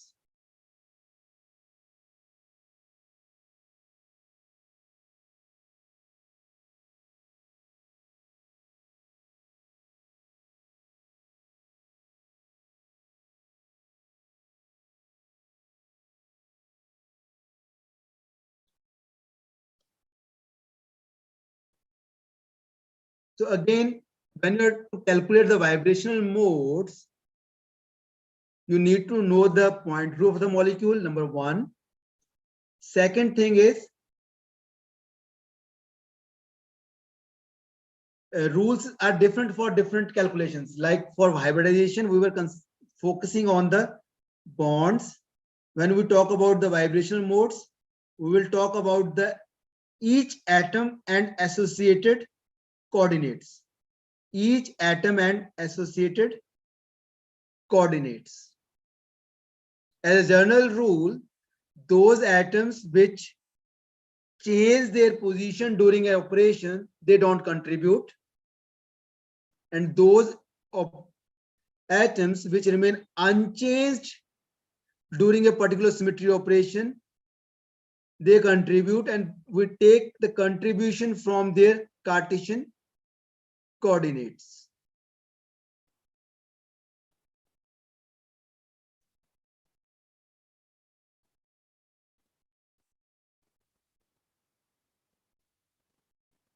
So molecule was C2V.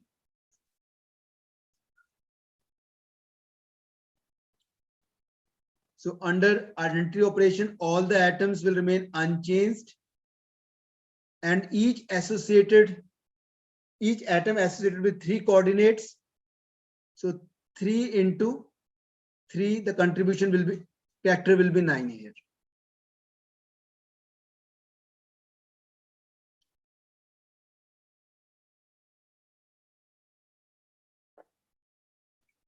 When you make a rotation along this axis, these 2 hydrogens will change their position, so their contribution will be 0. Only contribution will come from the oxygen, and we have to take the contribution from its associated coordinates. So when you make a rotation, Z will remain unchanged, that will contribute 1. X will change to minus X, Y will change to minus Y. So contribution will be minus 1, minus 1, minus 1, net will be minus 1. So basically this comes from the transformation matrix. So transformation matrix for C2 is minus 1, 0, 0, 0, minus 1, 0, 0, 0, 1. This is nothing but it is telling you, giving you information regarding the various coordinates, whether they change or remain unchanged. So when you make a rotation along Z axis, naturally Z will remain, if you have initial coordinates as X, Y, Z, after C2 operation, you will have new coordinates as minus X, minus Y, Z. So X is contributing minus 1, Y is contributing minus 1, Z is contributing 1 because it remains unchanged. So net is minus 1. When you make a reflection along XZ plane, XZ plane is two-dimensional. Two-dimensional means X and Z will remain unchanged, only Y will change to minus Y. So when you make a reflection along XZ plane, if initial coordinates are X, Y, Z, when you make a reflection along XZ plane, you will have x remaining unchanged, y changing to minus y, and z remaining unchanged. So contribution will be 1, minus 1, 1. So net will be 1. So all the atoms remain unchanged. So each will contribute 1. So total will be 3. Because when you are making a reflection along xz plane, xz is your molecular plane. So all atoms are unchanged. Each is contributing 1. So net contribution will be 3. Net character will be 3 here. So when you make a reflection along yz plane, yz is plane which is perpendicular to this molecular plane. So 2 hydrogens will change their position. Only 1 oxygen will contribute, and that contribution will be plane contributes 1. So this is the character. And this is a basis set basically. This is the basis set. And this is the reducible representation which we will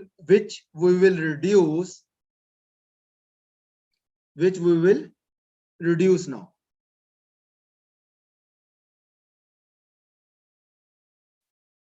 Method will remain the same.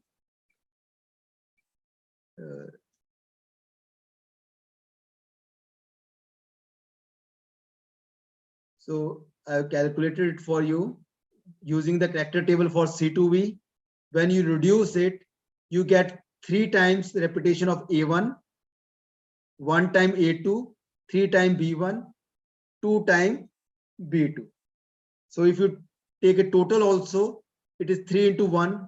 A stands for 1, plus 1, 3 into 1, plus 2 into 1. This is 3, 1, 3, 2. This is again equal to 4 plus 9. This is total degrees of freedom.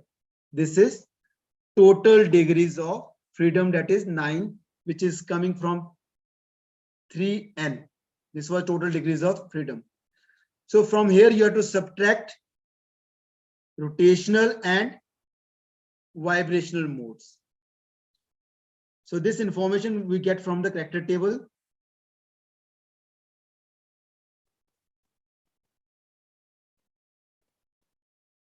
Rotational modes, they correspond to Rx, Ry, Rz, and translational modes corresponds to X, Y, Z.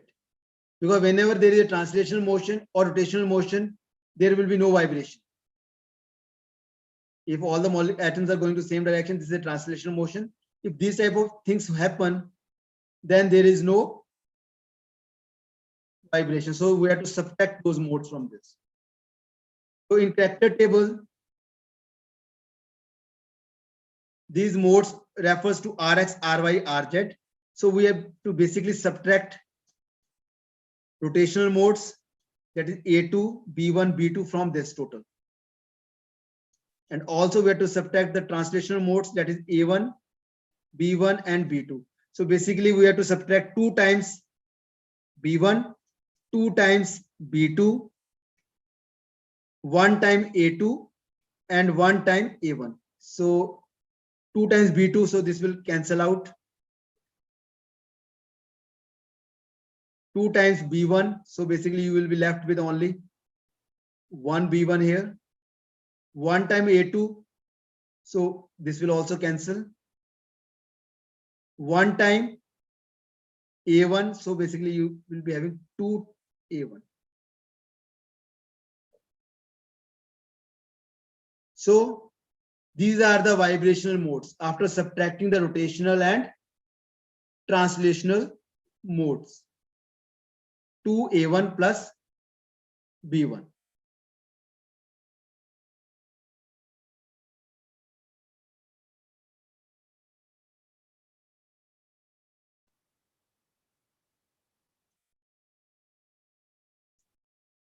A1 plus B1.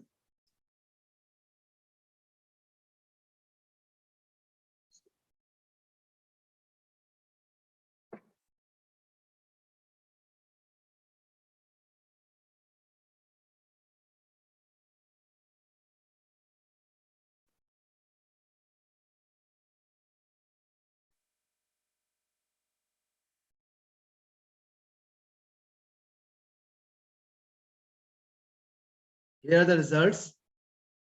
2A1 plus B1. So whether this A1 is IR active or Raman active, that we know from the character table.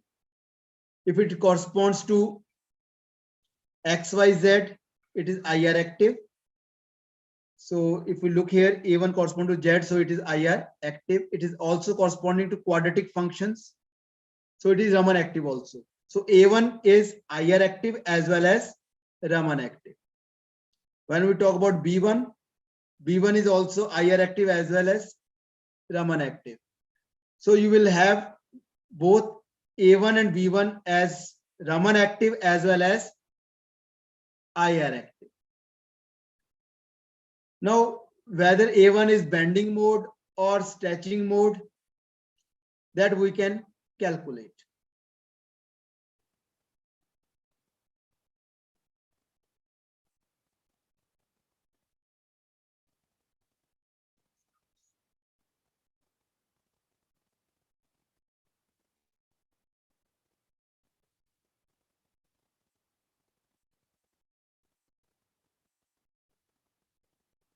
So if I simply consider a stretching mode of this type, where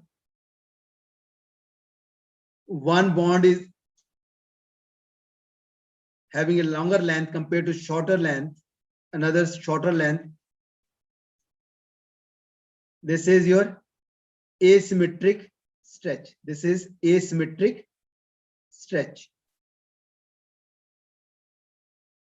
And if we look of the character of this particular asymmetric stretch under various symmetry operation, under identity operation, this will remain unchanged. Under C2 operation, these two will interchange their position. So character will be, it is antisymmetric with respect to C2 axis. And when you talk about XZ, XZ is the plane of the molecule.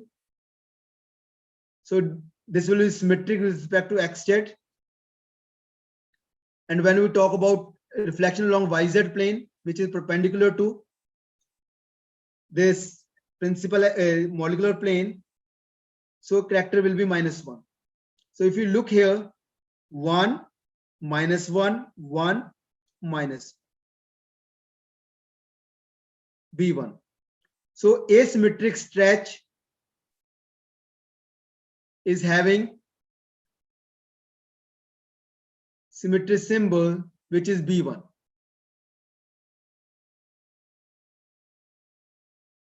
And when we talk about symmetric stretch,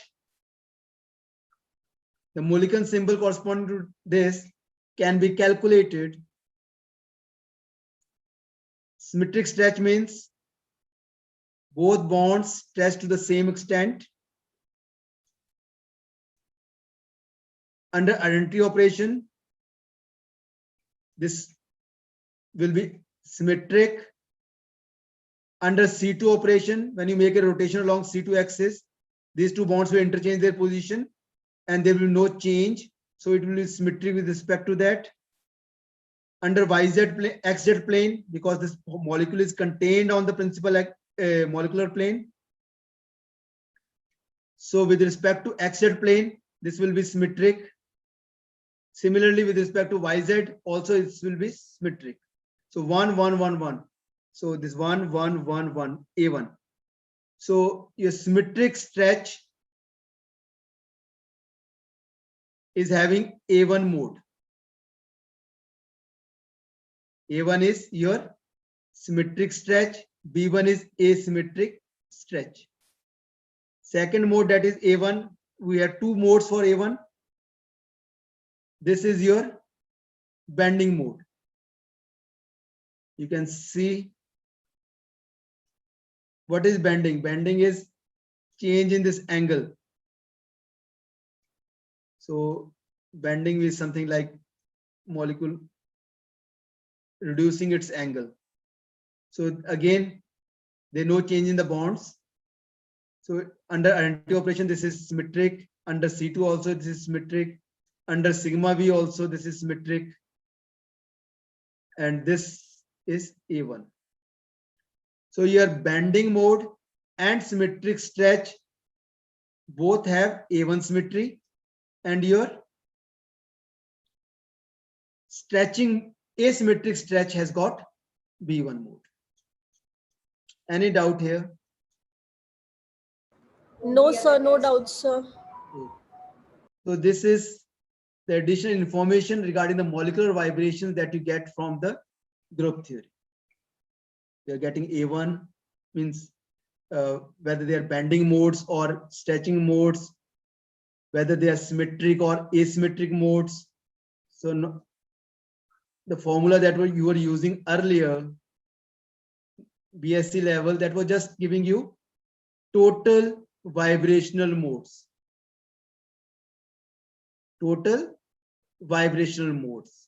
But here with group theory, you are getting not only the total vibrational modes, but whether those vibrational modes are bending modes or stretching modes, or whether they are symmetric or asymmetric, they are IR active or not IR active, or whether they are Raman active or not Raman active, is all information you get from the group theory.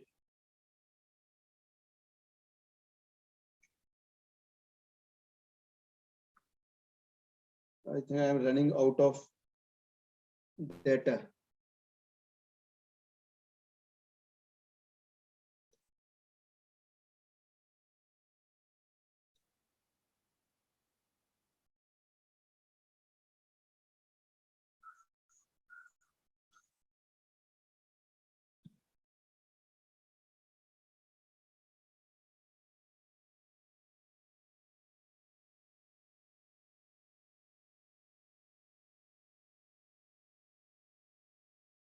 These you can take a screenshot if you want. For molecular vibration to be Raman active, it must have same properties as the quadratic functions, x, y, z, quadratic functions. And if a molecular vibration to be Raman IR active, it must corresponds to Cartesian coordinates x, y, z. For IR active, we look for the change in dipole moment. For Raman active, we are looking for change in polarizability.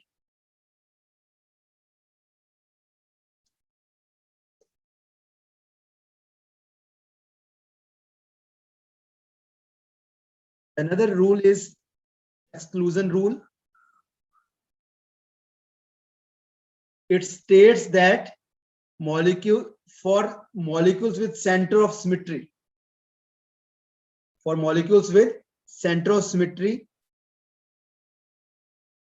the Raman modes will be IR inactive, and all the IR active modes will be Raman active. Means no Raman, means there will be no mode which will be both IR and Raman active. For molecules with center of symmetry, there will be no mode which will be Raman as well as IR active.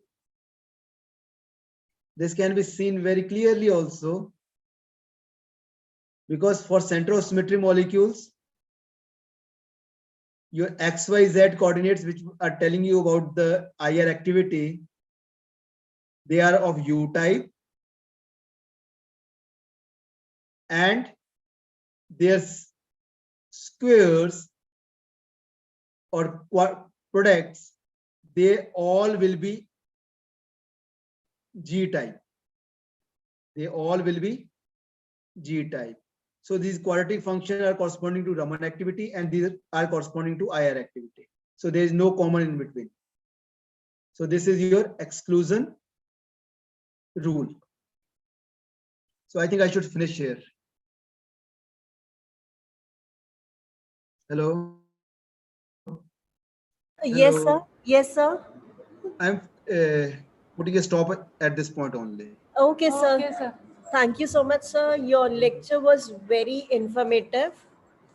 And now I would request Professor Nidhi Mahajan to give a vote of thanks. Over to ma'am.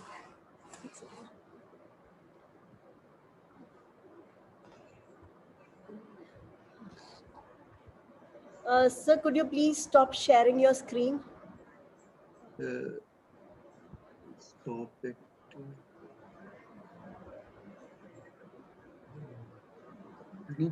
Pause only. Okay. These options. Yeah, sir. Thank you so much, sir.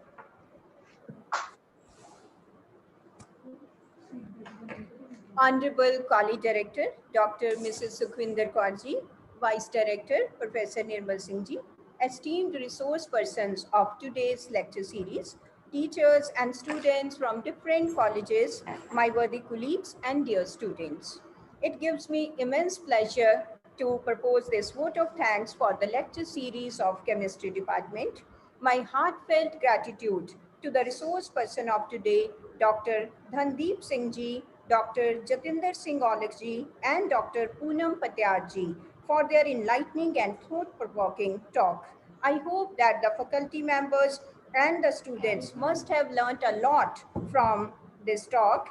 And next, I would like to thank the torchbearer of this event, our director ma'am, for leading and inspiring us always to organize such events in the college for the welfare of students and faculty members. I express my sincere thanks to Professor Nirmal Singh Ji, the members of the organizing committee, Professor Sumit Soni Ji, Professor Amit Rana Ji, Mrs. Sonam Juneja Ji, and Mrs. Kiran Ji for their enormous cooperation in the organization of this event. Ladies and gentlemen, an event like this cannot happen overnight. And so I thank everyone who worked for the accomplishment of this great task. And as IQAC coordinator, I thank the esteemed delegates who joined us from far and wide to make this event a successful event. And in the last, I say that such kind of initiatives should be regularly undertaken by all the departments for the welfare of students and this in the field of education. Thank you so much, everyone. Thank you, ma'am.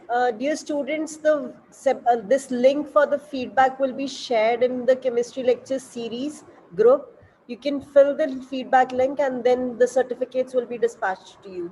Thank you so much. Thank you, sir. Thank you. Thank you. It was my pleasure. It was nice having you here, sir.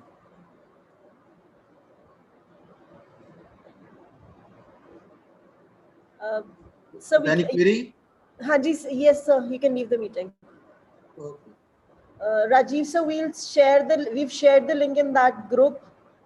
Kindly fill that link and from there you can fill and you'll get your certificate. Dr. Rajiv is here? Yes. Yes, sir. I think he's from some other institute, sir, not from Punjabi University. No, he is from Modi College. Probably, sir. I can see the picture. Okay, sir. Okay. Okay, sir. Thank you so much, Okay, sir. ma'am. Okay, thank you so much, sir. Okay, I'm leaving the group now.